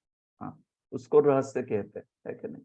जैसे कीमती रत्न को एक डिब्बी में छिपा कर रखा जाता है, तब उसको रहस्य कहते हैं। तो यहाँ पे भी इस श्लोक में भगवान ने रहस्यमय प्रकार से इस श्लोक को बोला है। हाँ, भगवान परोक्षवाद से बोलते हैं, तो भले ही श्लोक में कोई कहेगा कि यहाँ पे शुद्ध भक्ति का वगैरह ऐसा कुछ वर्णन नहीं लग रहा, लेकिन फिर गोपनीयता या रहस्यत्व का अर्थ क्या हुआ।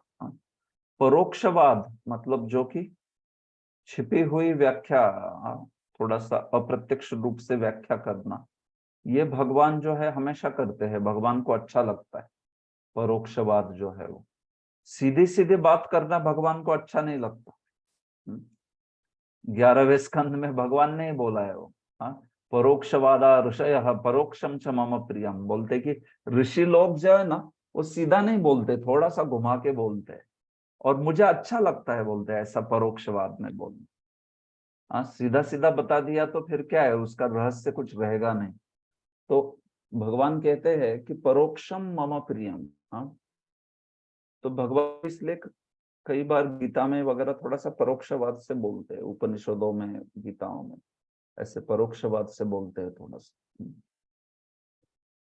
तो मुद्दा यह है कि यहाँ पर भी ये जो श्लोक है वो श्लोक कुछ रहस्यमय व्याख्या कर रहा है, तो वो प्रेमा भक्ति को ही लगना चाहिए, क्योंकि देखो प्रेम ही ऐसा है जो सरलता से नहीं दिया जाता है, इतना सहज नहीं है वो, प्रेम बड़ा दुर्लभ है। जो चतुर्वेद पुरुषार्थ है वो तो सरल है, वो तो एकदम धर्मार्थ काम मोक्ष बोले गए हैं, उसमें धर्मार्थ काम तो बहुत ही स्वाभाविक है, मोक्ष थोड़ा दुर्लभ होता है, लेकिन तो भी वो रहस्य है ऐसे तो नहीं है। मोक्ष तो बोला गया है सर्वत्र, उसकी बात हुई है,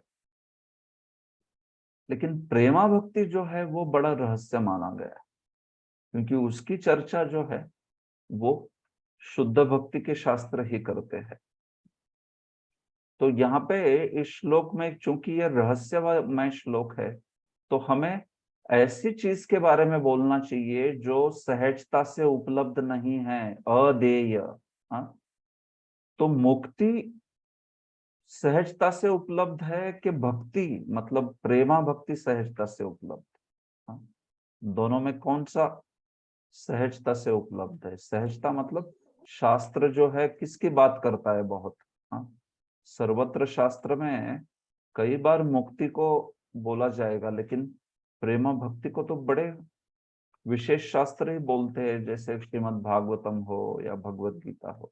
ऐसे भागवतम में कहा है मुक्तिम ददाति करहिचित स्मन भक्ति योगम, भगवान एक बार मुक्ति भी दे देंगे जीव को, लेकिन भक्ति नहीं देते कभी। कौन सी भक्ति है ये? प्रेमा भक्ति। अब प्रेमा भक्ति की बात हो रही है। मुक्ति दे देंगे भगवान, लेकिन प्रेमा भक्ति नहीं देते जल्दी, क्योंकि वो प्रेमा भक्ति देने पर सेवक बन जाते हैं ना उस भक्त का, तो वो क्यों देंगे जल्दी। आप स्वयं किसी का दास बनने को, मतलब ऐसे कोई है क्या भाई कि जो अपने आप को बेच देगा किसी को? अब बड़े सहजता से नहीं बेचेगा कोई ना, वो एकदम आप कन्विंस्ड हो कि ये तो मेरा प्रेमी है, ये तो एकदम बहुत स्नेही है मेरे, तब फिर व्यक्ति जो है अपने आप को देगा उसको कि प्रभु आप बोलोगे तो आपके लिए तो कुछ नो प्रॉब्लम। ऐसा तो वैसा श्री कृष्ण का भी भाव है। भागवत में कहा है मुक्तिम ददाति करिचित। वो भाव भक्ति प्रेम भक्ति इतने जल्दी नहीं देते, क्योंकि उनको मालूम है एक बार प्रेम भक्ति दिया तो अभी वो जो भक्त जो बोलता है वो करना पड़ता है उनको, जो भी बोलेगा वो भक्त। हाँ, आप प्रेमी भक्त बन गए और आपने बोला कि भगवान इस भक्त के ऊपर कृपा करो, उनको करनी ही पड़ेगी, वो ना नहीं बोल सकते। हाँ, वो उस प्रकार का प्रेम का ये होता है कि प्रेम मतलब बांध दिया भगवान को, फिनिश्ड। हाँ, ऐसे तो प्रभुपाद जी ने कह दिया कि नहीं भगवान इस पे कृपा करो, तो वो भले ही एकदम एक नंबर का पापी हो, नहीं उसको करनी ही पड़ेगी कृपा अभी को, क्योंकि वो प्रेमी भक्त है ना, तो इसलिए प्रेम देते ही नहीं भगवान जल्दी किसी को। हाँ, उसको पूरा टेस्ट करेंगे, उसको बोलेंगे देख भाई तेरे को मुक्ति उक्ति चाहिए क्या, सेटल हो जा मुक्ति लेके। तू प्रेमा भक्ति मत मांग, नहीं नहीं नहीं भगवान प्रेमा भक्ति चाहिए। हाँ, नहीं नहीं देखो, तुमको मुक्ति देता हूँ, सार्वभौमम सब कुछ देता हूँ, अपवर्ग देता हूँ, नहीं तो भक्त बोलेगा न धनम न जनम न सुंदरिम कविताम वा जगदीश कामये। ऐसे, या न पारमेष्ठ्यम न सार्वभौमम न रसाधिपत्यम, जैसे ये बोलते हैं वृत्रासुर आदि भी। तो वैसा है वो। तो इसलिए जो चीज को भगवान विरलता से देते हैं, जल्दी नहीं देते, वो रहस्य है कि जिसको तुरंत बांट दिया वो रहस्य। हाँ, तो मोक्ष को तक दे देते हैं जल्दी। हाँ, ठीक है भाई क्या चाहिए सायुज जा, ठीक है ले लो जाओ, छोड़ दो मुझे। लेकिन प्रेमा भक्ति नहीं नहीं, वो तो जल्दी नहीं देते एकदम। वो अर्थ है उस श्लोक का, मुक्तिम ददाति करहिचित स्मन भक्ति योगम। पंचम अध्याय का श्लोक है, बड़ा प्रसिद्ध श्लोक है। कभी मतलब करहिचित मुक्तिम ददाति, अरे मुक्ति दे देंगे एक बार, स्मन न भक्ति योगम, भक्ति नहीं देंगे जल्दी। और ये भक्ति मैं कौन सी बोल रहा हूँ, प्रेमा भक्ति बोल रहा हूँ। देखो साधन भक्ति मिल जाएगी जल्दी, प्रेमा भक्ति नहीं मिलती जल्दी। उसको बहुत भगवान पूरा टेस्ट करते थॉरोली उसको, फिर वो कन्विंस्ड है कि यस इसको चाहिए ही, तब बर्थ दे देते, ऐसी बात। तो इसलिए यहाँ पर मोक्ष वो ब्रह्म परक अर्थ नहीं हो सकता, क्योंकि रहस्य की बात हो रही है, जो सरलता से नहीं दिया जाता, अदेय है, उसको रहस्य बोलते। जो शायद ही जाना जाता है, विरल प्रचारत्व, उसको रहस्य बोलते। और जो अत्यंत महत्वपूर्ण है उसको रहस्य बोलते। तो ऐसे चीज को परोक्ष मतलब छिपा के रख, ये तीनों अकेले प्रेम की विशेषता है, वो ब्रह्म की वो विशेषता नहीं है। इसलिए ऐसा उस श्लोक का सीधा सीधा अर्थ नहीं होगा, वहां पे सीधा बात है कि वहां पे प्रेम भक्ति के रूप में अर्थ जो है वो होगा। इसलिए कहा है भागवत में भगवान कभी कभी मुक्ति देते हैं लेकिन भक्ति योग कभी नहीं देते, कभी नहीं मतलब जल्दी नहीं देते। हाँ एकदम, तो ऐसी बात है।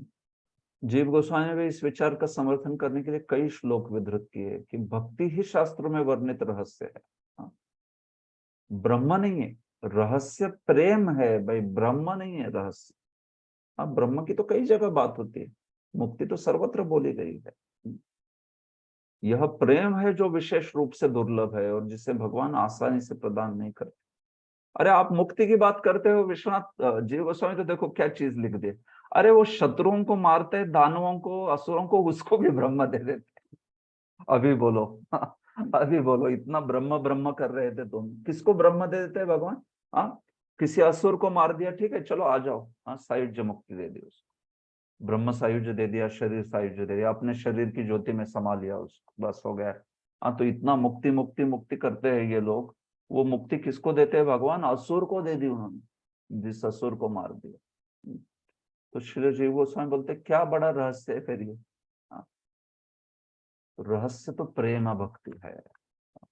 अतः ब्रह्म को प्रथम श्लोक में उल्लिखित रहस्य नहीं माना जा सकता। वो प्रथम श्लोक मतलब पहला 31वां श्लोक, जिसमें ज्ञानम विज्ञानम रहस्यम और तदंगम कहा है। इसलिए अगर आप लोगों को जीव और विश्वनाथ ही बोल रहे ऐसा लग रहा है तो जीव गोस्वामी बोलते हैं इसीलिए भाई जाके देखो, श्रीधर स्वामी ने रहस्य का अनुवाद करते हुए भक्ति कह दिया।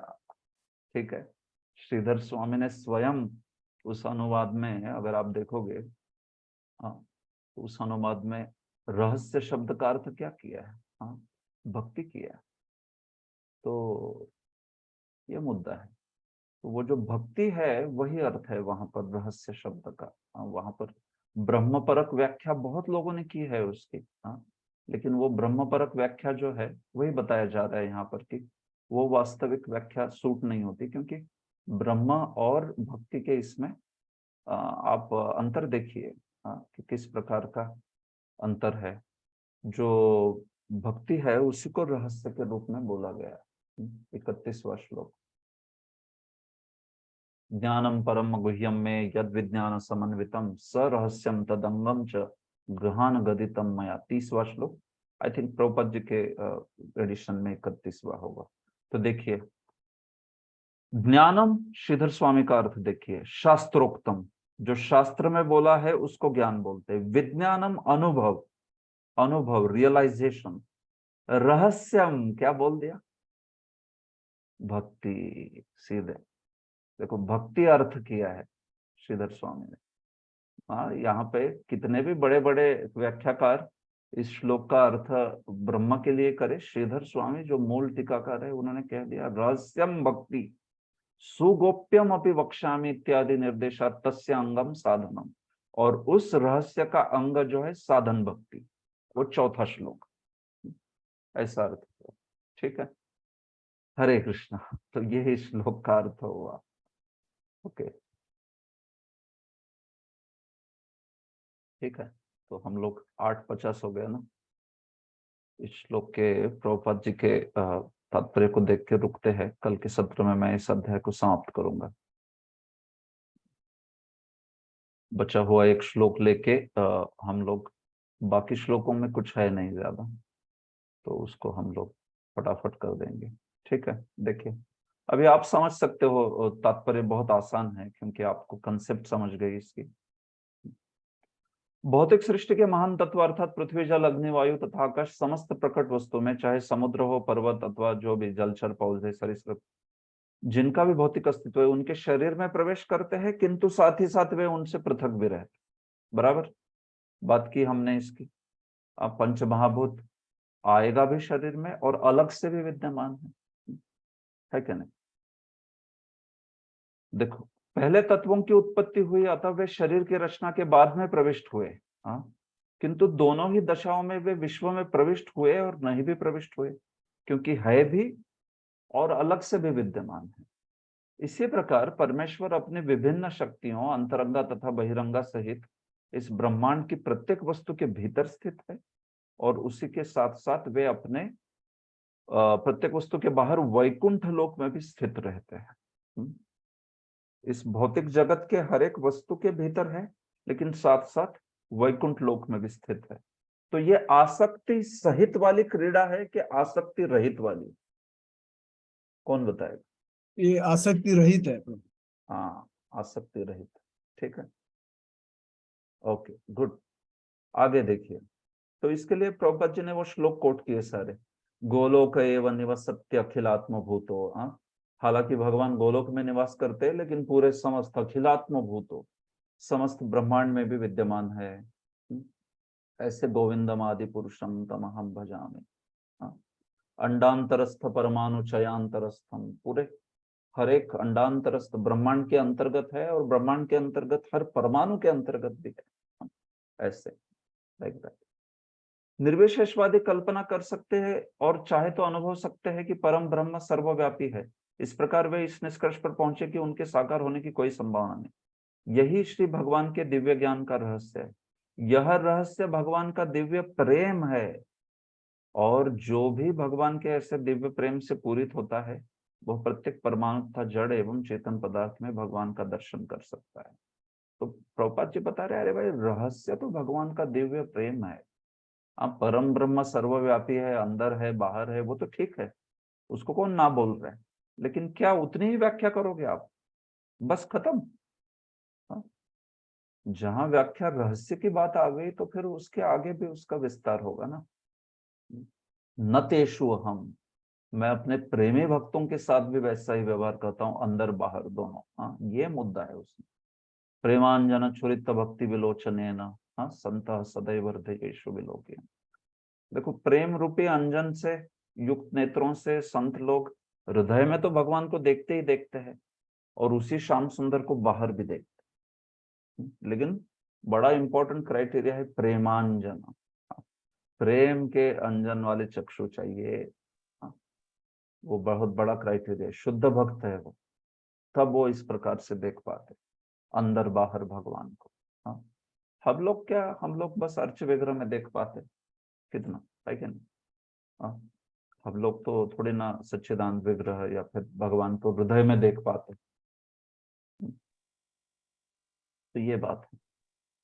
जिस प्रकार ब्रह्मांड के सारे तत्व बाहर तथा भीतर दोनों जगह है, उसी प्रकार भगवान के नाम रूप गुण लीलाएं पार्षद भौतिक संसार से परे वैकुंठ लोक में भी दिखते हैं और फिर हृदय में भी दिखते हैं।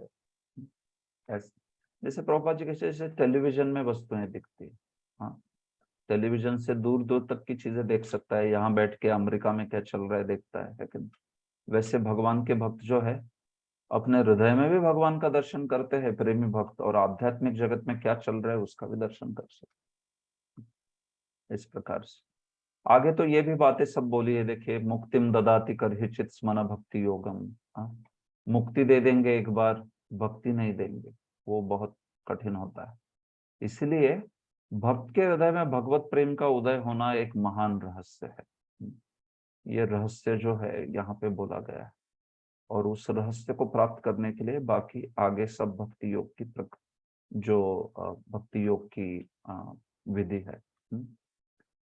जिसे भक्ति के रहस्य का ज्ञान नहीं है, ऐसे अज्ञान के लिए यह समझ पाना अत्यंत कठिन है कि जिस प्रकार की पारस मणि की शक्ति को समझ पाना अत्यंत कठिन है।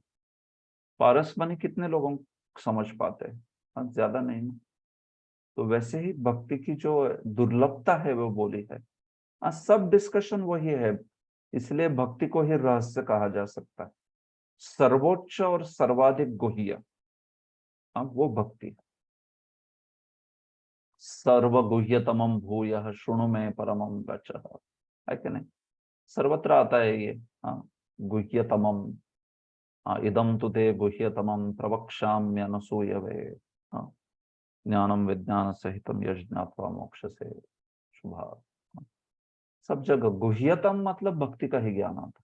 हाँ, ज्ञानम परम में भगवान ने भी इसमें शुरुआत में जो बोला है, हाँ, यद विज्ञान समन्वितम परमम गुह्यम ज्ञानम। हाँ, ये बात है। ठीक है। अंत में प्रभुपाद जी कहते कि इस ज्ञान को हम परंपरा से ही प्राप्त कर सकते हैं। ब्रह्मा को भक्ति योग का रहस्य भगवान ने स्वयं बतलाया था। ब्रह्मा ने उस रहस्य को नारद मुनि ने व्यासदेव जैसे सुखदेव, और यही गुरु शिष्य परंपरा है। यदि कोई इतना भाग्यशाली हो कि उसे गुरु शिष्य परंपरा का यह ज्ञान प्राप्त हो सके, तो वह भगवान के रहस्य तथा उनके शब्दावतार श्रीमद् भागवत के रहस्य को समझ सकता है। तो यही पर्पस है कि हम लोग ये तत्वों को समझे। हाँ, देखो, चतुश्लोकी में सारे दार्शनिक तत्व बोले हैं, इससे बहुत कुछ एप्लीकेशन और हमें जीवन में क्या करना चाहिए, ऐसे कुछ ज्यादा चर्चा इस पे की नहीं है किसी ने। हाँ, लेकिन ये तत्व इतने महान है, इतने महत्वपूर्ण है कि हमें भक्ति और भक्ति की सर्वोच्चता सर्वोत्तमता पे पूरी श्रद्धा आनी चाहिए उससे। हाँ, देखो भाई, भक्ति से बढ़कर कुछ नहीं है, शुद्ध भक्ति से बढ़कर। तो हमारा जो मार्ग है, उस मार्ग में बहुत निष्ठा जो है उसका विकास होगा। हाँ, अगर कोई चतुश्लोकी को अच्छे से समझता है तो कैसे बाकी जो सबसे बड़ा निष्कर्ष शास्त्र से निकालते मुक्ति आदि का वगैरह, वो भी भक्ति के सामने कुछ नहीं है। हाँ, तो इसलिए इससे बहुत श्रद्धा बढ़ती है व्यक्ति का, सिद्धांत में पूरी तरह से श्रद्धा बढ़ के फिर ऐसा व्यक्ति उत्साह से इस मार्ग पर आगे क्रमण करता है। ये बात ठीक है। हरे कृष्ण। बहुत बहुत धन्यवाद। ये तीसरा श्लोक यहाँ पे पूरा हुआ। कल का चौथा श्लोक, अंतिम श्लोक, उसकी चर्चा कल करते हैं। ठीक है, यहाँ पे क्लास खत्म हो गई है। आप में से किसी को कुछ पूछना है तो रुकिए, बाकी आप जा सकते हो जिनको भी अन्य सेवाएं हैं। हरे कृष्णा प्रभु। हाँ, yes. So wonderful and so nice to hear first time कि भगवान अंदर जीवात्मा के अंदर रहते और बाहर भी रहते।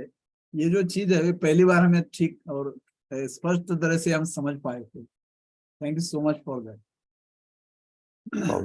और दूसरी बात है कि भक्ति इतना दुर्मिल या जो रहस्यमय चीज है और शास्त्रों में बहुत ही कम जगह पे इसका जो मेंशन हुआ है, और यहाँ इस्कॉन में पूरी तरह से भर भर के प्रभुपाद सबको भक्ति देने बैठे। हाँ, भक्ति एक्चुअली यस, अच्छा मुद्दा है ये, अच्छा मुद्दा बोला आपने, क्योंकि कैसे शास्त्र में एक्चुअली रहस्य की तरह बात की है, और प्रभुपाद जी ने तो यहाँ अष्टांग योग हो, निष्काम कर्म योग हो, ज्ञान योग हो, हर जगह भक्ति, इतनी भक्ति भक्ति भक्ति, वो स्कॉलर लोग सिर पकड़ के बैठ जाते हैं, अरे इधर तो छोड़ो, इधर भी भक्ति होगी।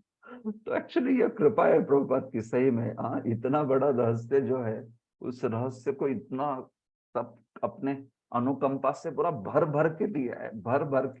हाँ, तो मतलब लिटरली कोई गीता पढ़ेगा सिर्फ, ज्यादा शास्त्र नहीं पढ़ेगा, और उसको कोई बोलेगा कि अरे भक्ति जो है वो तो रहस्य है, शास्त्र में ज्यादा बोली नहीं, बोलेगा क्या दिमाग खराब हो गया क्या तुम्हारा? पूरी गीता में सिर्फ भक्ति तो बोली है, और क्या बोला है? ऐसे बोलेगा वो, क्योंकि उसने प्रभुपाद जी की गीता पढ़ी है। तो ये सही बोले आप।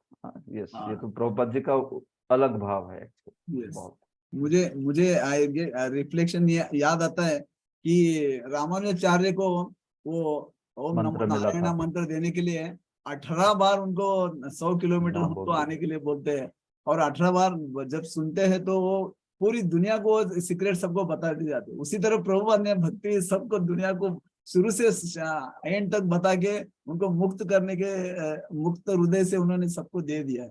करेक्ट। हाँ, आप वेद पढ़ोगे तो वेद वाले आप देखते हो बाहर स्कॉलर, एक्चुअली उनको समझता नहीं कि भक्ति क्यों कर रहे हैं लोग, क्योंकि वो बोले नहीं है ज्यादा वेद में। वो भक्त देवता का गुणगान, इसका गुणगान, उसका गुणगान, वो वेदैश्च सर्वे अहम है वेद्य, वो इस्कॉन वाला बोलता है वो। मतलब उसको अगर वो वेद एक्चुअली पढ़ेगा तो वो बहुत थोड़ा सा बोला रहता है कहीं तो भी ऐसे। तो मुद्दा क्या है, प्रयोजन तो वही है, लेकिन वो प्रयोजन है ना, वो डायरेक्टली नहीं बोला है। हाँ? तो डायरेक्टली तो भगवत गीता ऐसे शास्त्रों में बोला। आप उपनिषद पढ़ो, सब जगह ब्रह्म ब्रह्म ब्रह्म ब्रह्म ब्रह्म, कहीं तो पुरुष आएगा। भगवान वगैरह तो छोड़ ही दो, वो तो शब्द आते ही नहीं, बहुत कम पुरुष आएगा, पुरुष। हाँ, कहीं तो परमात्मा, और उसके ज्यादातर ब्रह्म ब्रह्म रहेगा, तो इसलिए वो लोग भ्रमित रहते हैं बहुत। हाँ, इसके ऊपर। लेकिन जो इस परंपरा के माध्यम से पढ़ेगा, उस रहस्य को जान के पढ़ेगा, तब फिर दिखता है अच्छा यहाँ पे भी बोला है, यहाँ पे भी बोला है, यहाँ पे भी बोला है, यहाँ पे ऐसे। तो ठीक है, ओके, धन्यवाद। अन्य कोई कुछ पूछना चाहता है? जय श्री राधा माता जी। यस प्रभु जी, मेरा प्रश्न नहीं है, लेकिन जैसे अभी सुरेश प्रभु जी ने कहा ना कि प्रभुपाद जी ने इतना भक्ति भक्ति बताया हम लोगों को, तो जैसे प्रभुपाद जी तो भगवान के प्रेमी भक्त हैं, और उन्होंने मेरे जैसे मतलब पतित जीवों के लिए ये बोला है कि नहीं, इनको भी कृपा दे दो। जैसे भगवान के प्रेमी भक्त है, तो मतलब पात्रता न होते हुए भी हम भागवतम को समझ रहे हैं, तो ये उनकी ही कृपा है प्रभु। नो डाउट, सब पे, हम सब पे प्रभुपाद जी की कृपा है, नहीं तो फिर तो हम लोग समझ नहीं पाते थे वो। यस, निश्चित, उसमें तो कोई संदेह नहीं। कृष्णाम प्रभु कुछ पूछना चाहते हैं? हाँ, हरे कृष्णा प्रभु जी, मुझे ये पूछना था कि जैसे कि भागवत का रहस्य हम समझ रहे हैं, लेकिन जहाँ तक हम अभी देखते हैं कि इस्कॉन में ज्यादातर पढ़ाई के ऊपर ध्यान नहीं दे रहा है, और जो लीडर्स भी है वो भी भक्तों को एनकरेज नहीं कर रहे हैं कि आप पढ़ाई करो, लेकिन वो ज्यादातर बोलते हैं कि आप डोनेशन इकट्ठा करो, या फिर मंदिर चलाओ, या फिर कोई तो एक डिपार्टमेंट संभालो। तो उसके लिए हम क्या कर सकते हैं? मतलब ये तो है, लेकिन हमें कुछ आगे अगर बहुत ज्यादा बढ़ना है, या फिर इस्कॉन को भी आगे लेके जाना है, तो हमारा सिद्धांत में भी बहुत सारी जगह पे कॉम्प्रोमाइज करते हैं। जैसे कि हम 6 सेशन वगैरह लेते हैं, लेकिन कोई कोई बोलते हैं कि अब इन लोगों को क्यों बताना है कि हम 4 नियमों का पालन करना चाहिए या फिर माला करना चाहिए, वो मांस खा रहे तो खाने दो। तो सिद्धांतों में अगर हम कॉम्प्रोमाइज करेंगे तो हम भक्ति आगे लोगों को कैसे दे पाएंगे? कैसे करना चाहिए प्रभु? देखिए, भक्ति में प्रचार अलग अलग लेवल पे किया जा सकता है।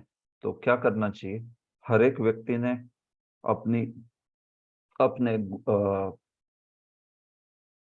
क्या कहते हैं, साइकोफिजिकल नेचर, हाँ, जैसे उसकी मनोवृत्ति है, मनोभाव है, उसके अनुसार सेवा जो है ग्रहण करनी चाहिए प्रभु। देखो, भक्ति में आप कि यही सही है ऐसा बोलना कठिन हो जाएगा आपको कि ये छोड़ के बेकार है बाकी सब। नहीं, कोई कह सकता है कि देखो मैं प्रारंभिक स्तर की प्रीचिंग कर रहा हूँ, इसलिए मैं ज्यादा बताता नहीं डिटेल्स। हाँ, मैं सिर्फ लोगों को प्रारंभिक स्तर पे कुछ कुछ कुछ कुछ बताना चाहता हूँ। तो फिर ऐसा व्यक्ति अगर कुछ प्रारंभिक भक्ति में किसी को लेके आना चाहता है, तो वो उसी लेवल पे प्रचार करना चाहता है, तो फिर आप उसको क्या बोलोगे कि ये बेकार है करके? नहीं बोल पाओगे आप, ठीक है। उसने उस लेवल पे प्रचार करने दीजिए। कोई अन्य व्यक्ति जो है भक्त, जैसे अगर हमारी इच्छा है कि मैं जो हूँ एकदम प्रॉपर शास्त्र के अनुसार सैद्धांतिक रूप से गंभीर भक्ति जो है उसका प्रचार करना चाहता हूँ, तो फिर हमने वैसी प्रकार की सेवा ले लेनी चाहिए और उसके अनुसार कार्य करना चाहिए। हाँ, ये न केन प्रकारेण मनः कृष्णे निवेशयेत्। तो इसमें ये तो होगा प्रभु कि हो सकता है कि वो जो मिश्रण वाली भक्ति है उसका ज्यादा प्रचार हो जाए, प्रसार हो जाए, लोगों को वो अच्छा लगे ज्यादा, और हम लोग कुछ शुद्ध चीज दे रहे हैं तो हो सकता है कि वो लगे कि अरे क्या है, कुछ ज्यादा रसिक इंटरेस्टिंग स्पीकर नहीं है, वही बोलते रहते हैं शास्त्र आदि। थोड़ा मजाक कॉमेडी इधर उधर की बातें ये सब करना चाहिए। हाँ, तो देखो चॉइस हमारी है प्रभु, हम किस लेवल पे सेवा करना चाहते हैं। हाँ, भगवान की कृपा से सारे लेवल पे सेवा की जा सकती है। क्या हम पहली दूसरी के शिक्षक है, पहली दूसरी कक्षा के या 5वीं कक्षा के शिक्षक है, 10वीं कक्षा के शिक्षक है, या हम पीएचडी पढ़ाने वाले, या हम पोस्ट पीएचडी पढ़ाने वाले? हाँ, ये हम लोग देख सकते हैं अपने जीवन में। गुरु की इच्छा, हमारा मनोभाव, हमारी मनोवृत्ति, हमारी ओवरऑल किस प्रकार से हमारी मानसिकता है, उसके अनुसार वो सेवा ले सकते हैं। पहली का शिक्षक पढ़ाने वाला हो सकता है उसके पास 200 छात्र हो, 5वीं वाले के पास 100 हो, 10वीं वाले के पास 20 हो, पीएचडी वाले के पास 5 हो, पोस्ट पीएचडी के पास 1 ही छात्र है बस। हाँ, लेकिन वैसे ही होता है। हाँ, दुनिया में भी ऐसे। तो प्रभु यही है। हाँ, मैं यही कहूंगा कि कोई जिस लेवल पे सेवा कर रहा है वो ठीक है, लेकिन जहां आपको ऐसे कुछ दिख जाए कि कोई बोल रहा है कि नहीं नहीं देखो ये शुद्ध भक्ति वगैरह ये बोलनी ही नहीं चाहिए, ये प्रचार ही ठीक नहीं है, या फिर भागवत जो बोलता है वो बहुत हाईफाई है, लोगों को समझेगा नहीं, तो इसलिए हमने बेसिक बातें करनी चाहिए, धर्म की बातें करनी चाहिए, भागवत छोड़िए महाभारत पे बोलिए। हाँ, तो ऐसा कोई शास्त्र जो है उसको रिप्लेस कर रहा है महाभारत, मतलब भागवत जैसा शास्त्र अन्य अन्य कोई धर्म काम अर्थ काम वाले शास्त्रों से वगैरह, तो फिर हम लोग उसको कहेंगे कि वो सिद्धांत से भटक रहा है। फिर ऐसे व्यक्ति, फिर वहां पे हम लोग कुछ चर्चा टीका टिप्पणी कर सकते हैं। नहीं तो बाकी फिर अलग अलग लेवल पे लोग अलग अलग सेवा कर रहे हैं। आप बोलोगे तो लोग आपकी निंदा करेंगे, बोलेंगे ये तो बस बैठ के निंदा ही करते। इससे अच्छा है हम लोग सकारात्मक सेवा पे फोकस करें। मुझे क्या करना है प्रभुपाद जी के आंदोलन में, मेरा क्या कंट्रीब्यूशन है वो मैं देखूंगा बस। बाकी कितना आप अन्यों पर उनके, हालांकि आप प्रामाणिक हो सकते हैं, आप दोष देख रहे हो, लेकिन मैं कह रहा हूं कि शायद उसको ठीक से ले नहीं पाएंगे लोग। लोगों को लगेगा कि अरे ये द्वेष कर रहा है मेरा, शायद मेरी प्रसिद्धि जो हुई है, मेरा नाम जो हो रहा है, इसके प्रति द्वेष है, इसलिए वो ऐसा बातें कर रहा है। तो इस प्रकार से भी लोग लेते हैं। तो मैं प्रभु पर्सनली मैं भी जीवन में ये प्रेरणा रखता हूँ कि प्रभुपाद जी के चरणों में मैं क्या योगदान करना चाहूंगा, तो देखो भाई मैं ये योगदान करना चाहूंगा, ठीक है, तो उतना अपना योगदान का पुष्प अर्पण करेंगे, हम लोग आगे बढ़ेंगे। ठीक है प्रभु। कुछ नाम हाँ, तो हरे कृष्णा। हरि बोल। मुझे मुझे और एक पूछना था कि हम कुछ मतलब जैसे कि इस्कॉन के कमेटी को बोल के या कुछ मतलब बेसिक ट्रेनिंग जो है हाँ, ये वो बहुत ऐसा अच्छी बात कुछ बोली आप। कर करेक्ट सकते हैं क्या? करेक्ट प्रभु, बहुत अच्छी बात जैसे बोली। कि तो इस पे यस प्रभु, एजुकेशनल मिनिस्ट्री में हम लोग इन्वॉल्व है, तो विचार इस पे चल रहा है कि एक बेसिक ट्रेनिंग का प्रोग्राम सबको, जिसमें एक लेवल का शास्त्र का हर एक दीक्षित भक्त को उस लेवल का शास्त्र का अंडरस्टैंडिंग, या एक कॉमन स्टैंडर्ड भक्ति शास्त्री का जितना हो सके भक्ति वैभव का, इसके ऊपर चर्चा करके प्लानिंग कर रहे हैं प्रभु। नहीं तो कभी कभी ऐसे हो जाता है ना कि भक्ति शास्त्री में भी कई प्रकार के भक्ति शास्त्री, ऐसे भक्ति वैभव में भी कई प्रकार के भक्ति वैभव, 600 घंटे का भक्ति वैभव लेके 100 घंटे का भक्ति वैभव। हाँ, आप लोगों का 600-700 घंटे का भक्ति वैभव है। हाँ, तो ये चल रहा है अभी। लेकिन इसको छोड़ के अभी तो आजकल लोग 200 घंटे में भी पढ़ा रहे हैं, कुछ कुछ लोग। हाँ, तो लगेगा ना कि हम सब मूर्ख लोग हैं यहाँ पर बैठे हुए। 600 घंटा, या तो फिर प्रभु जी को ठीक से पढ़ाने को नहीं आता, बहुत समय ले लेते हैं, शायद ऐसा होगा। हाँ, ऐसा सोचेगा कोई भी, क्योंकि ये तो दूसरा 200 घंटे में ही पढ़ा रहा है, लेकिन एक्चुअली क्या पढ़ा रहा है वो? हाँ, वो क्या होता है कि कुछ ओवरव्यू दे देते हैं लोग। इस श्लोक ये बोला, इस श्लोक में ये बोला, ये देखो, ये ठीक है, हो गया, हरे कृष्ण। लेकिन वो जो हर एक श्लोक में जाके विश्लेषण करना, ये वो, हाँ, तो इसलिए क्या कर रहे हैं प्रभु, एक कॉमन स्टैंडर्ड लाने का प्रयास कर रहे हैं कि ये कोर्स मतलब इतने घंटे उसमें होना ही चाहिए चर्चा। हाँ, और इस लेवल की ये टॉपिक्स की, तो ऐसे हुआ तो एटलीस्ट एक एक स्टैंडर्ड लेवल पे एजुकेशन होगा। बाकी अन्य संस्थाएं इसमें कई आगे है, एक्चुअली उनका बहुत स्टैंडर्डाइजेशन है हर चीज में। लेकिन हमारे यहाँ पे क्या है, ओवरऑल शिक्षा जो है वो भी चीज थोड़े देर से प्रारंभ हुई। हाँ, और वो समझ सकते हैं। देखिए, मंदिर चाहिए, लक्ष्मी चाहिए, डोनेशन चाहिए, लोग चाहिए, तो उस पे तो पहला फोकस रहेगा हमेशा ही, नो प्रॉब्लम। लेकिन जहाँ वो मुझे हो गया, उसके बाद शिक्षा पे बहुत फोकस होना चाहिए, और अभी हो रहा है। मैं तो शिक्षा के कई पहलुओं में संलग्न हूँ प्रभु, बहुत अच्छी अच्छी चीजें हो रही है। यहाँ तक कि पाश्चात्य जगत के भक्त, मैं बता रहा हूँ, इतने सारे भक्त हैं जो एकदम डेप्थ से पढ़ाई करना चाहते हैं, संदर्भ पढ़ रहे हैं, भागवत की टीकाएं पढ़ रहे हैं, संस्कृत आके पढ़ रहे हैं, कई सारे। ऐसा ना हो जाए भारत वाले पीछे रह गए और बाहर के भक्त जो है सब आके विद्वान बन गए। हाँ, मतलब सारे ही हमारे ही भक्त है, प्रभुपाद जी के ही सेवक है। बट लेकिन मैं कह रहा हूँ कि जो यहाँ पे है वो तो धरोहर लेके बैठे हैं ना, वो तो विरासत में मिला है, तो निश्चित रूप से गहराई से पढ़ना चाहिए। तो प्रभु, यस, हम पर्सनली, आप चाहिए तो मुझे इस पे बात कर यस सकते यस हो। रोज। मैं आपको शेयर करता हूँ, बहुत सारी डेवलपमेंट है इसमें। Yes. Okay bro, thank you. लेकिन आपने जो मुद्दा बोला वो एकदम वैलिड है। सारा जो है स्टैंडर्डाइजेशन से शुरू होता है। अगर आप एजुकेशन को स्टैंडर्डाइज करोगे, सेंट्रलाइज करोगे, तो आपका बहुत कुछ हो जाएगा काम। यस, बहुत बढ़िया मुद्दा क्योंकि है। मेरा कहने का मतलब है कि कम से कम जो मंदिर ज्वाइन कर रहे हैं उन यस। भक्तों के लिए तो मिनिमम इतना आना चाहिए। जैसे कि हाँ, नए लोगों को प्रचार कर रहे हैं या कुछ कर रहे हैं, हम बोलते हैं कि अरे चलो इन लोगों आप कैंपस प्रीचिंग करो, आप ये प्रीचिंग करो, ये प्रीचिंग करो, लेकिन उन लोगों को सिद्धांत ही पता नहीं है तो वो कुछ भी बोल देते हैं लोगों को। करेक्ट करेक्ट, सही बात है, इसलिए सही बात। Okay, thank you bro. Yes yes, thank you so much. ठीक है, कल इस अध्याय को पूरा करते हैं। ग्रंथराज श्रीमद् भागवतम की जय। जय श्री राधा माता जी, कुछ पूछना चाहती हैं? हाँ, यस प्रभु जी।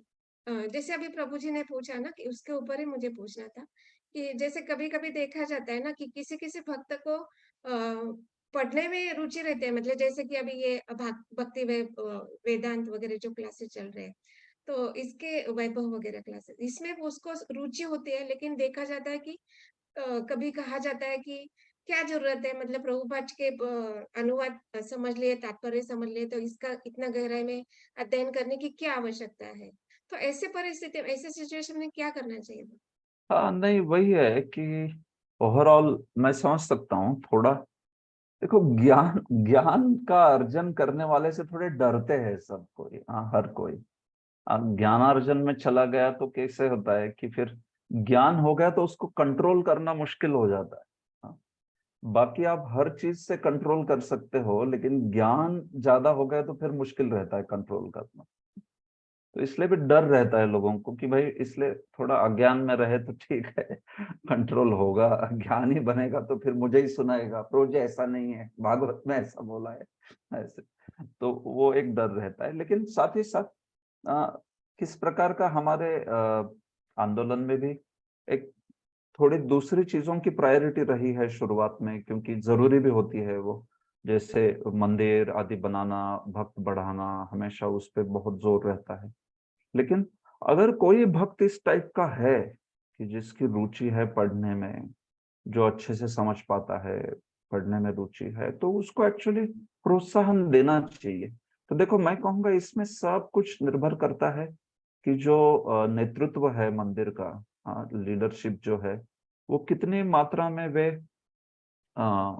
पक्व है, कितने मैच्योर है, परिपक्व है। तो क्योंकि वो तो ऐसे देखना चाहिए कि देखो, अगर ये व्यक्ति की इसमें रुचि है, इसकी गति भी है इसमें, तो फिर अगर मैं इसको इस प्रकार की सेवा में एंगेज करूंगा, तो फिर मुझे इसके पीछे लगना नहीं पड़ेगा ना, ए सेवा करो सेवा करो सेवा करो। क्योंकि इसकी तो रुचि है, इसको तो मैंने क्षेत्र दे दिया, तो अपने से दौड़ेगा फिर वो। हाँ, तो एक्चुअली ऐसे सोचते नहीं। कई बार लोगों को लगता है कि नहीं नहीं नहीं, ये जो प्रोजेक्ट है, इस प्रोजेक्ट पे ही काम करना है बस, और कुछ नहीं। तो ये अगर चला जाएगा उसमें, तो फिर मेरे प्रोजेक्ट में लोग कहाँ रहेंगे, ऐसे। हाँ, नहीं, लेकिन उस व्यक्ति को भी देखना चाहिए, उसकी सेवा का क्या मनोभाव है, और वो कैसे प्रभुपाद जी के आंदोलन में सबसे ज्यादा उसका योगदान हो सकता है। तो ऐसा अगर पूरे ओवरऑल एंगल से देखेंगे, तो फिर हम देख सकते हैं कि ये भी प्रभुपाद जी की ही सेवा है। ठीक है, ये मेरे प्रोजेक्ट में नहीं हो रही है, हो सकता है, या मेरे प्रोजेक्ट में भी हो सकती है मैं चाहूँ तो भी, लेकिन प्रभुपाद जी की सेवा है। तो इस व्यक्ति को प्रभुपाद जी की सेवा में जैसे वो जिस गुणों को लेके आया है, जैसा जैसा उसका सामर्थ्य है, उसके अनुसार एंगेज करना चाहिए। हाँ, तो मैंने देखा है कि अगर मैच्योर लीडर है तो वो वैसा सोचता है। वो सोचता है कि इस व्यक्ति का प्रभुपाद जी के आंदोलन में सबसे बढ़िया कंट्रीब्यूशन क्या हो सकता है। तो ऑब्जर्व करता है कि अरे ये देखो, ये कंट्रीब्यूशन करे तो उसमें भेजो उसको, उसको जाने दो उसको। लेकिन क्या हुआ, आपके प्रोजेक्ट में एक आदमी कम हो गया, ठीक है, दूसरा मिल जाएगा, नो प्रॉब्लम।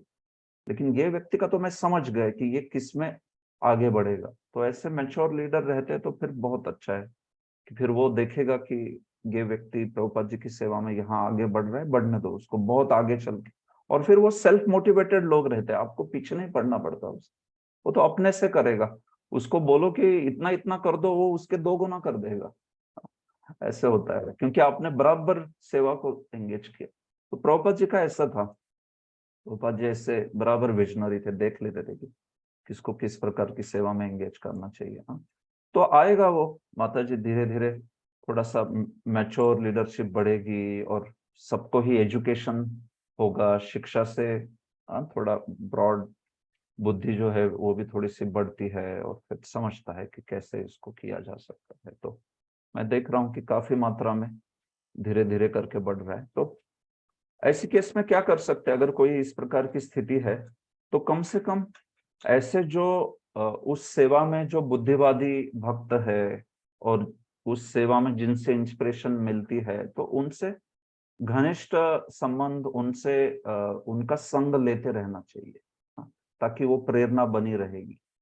नहीं तो फिर ऐसे हो जाएगा कि वहां पे भी अगर ज्यादा एनकरेजमेंट नहीं है, प्रोत्साहन नहीं है, उल्टा बोल रहे हैं कि अरे ये क्या है, सब पढ़ने की जरूरत है, बेकार है ये लोग, सब पढ़ने वाले किधर आ गए इधर प्रभुपाद जी के आंदोलन में। कभी कभी लोग ऐसे बोल, ये लोग कहाँ भटक के आ गए इधर, सब पढ़ने वाले। हाँ, तो ऐसा है, तो फिर वो मुश्किल हो जाएगा वो। हाँ, तो सजातीय स्निग्धाशय, हाँ, सजातीय आशय, स्निग्ध स्वतोवर, राइट।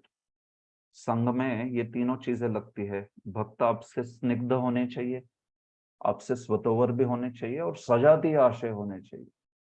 सजातीय आशय वाला संघ कहीं ना कहीं से प्राप्त होना चाहिए, नहीं तो फिर वो जो स्पुल्लिंग है, वो स्पार्क जो है खत्म हो जाएगी। ठीक है, Hare Krishna. Okay, yes Prabhu, thank you so much. Thank you. ग्रंथराज श्रीमद् भागवतम की जय। जय, श्रील प्रभुपाद की जय। जय। हरे कृष्ण।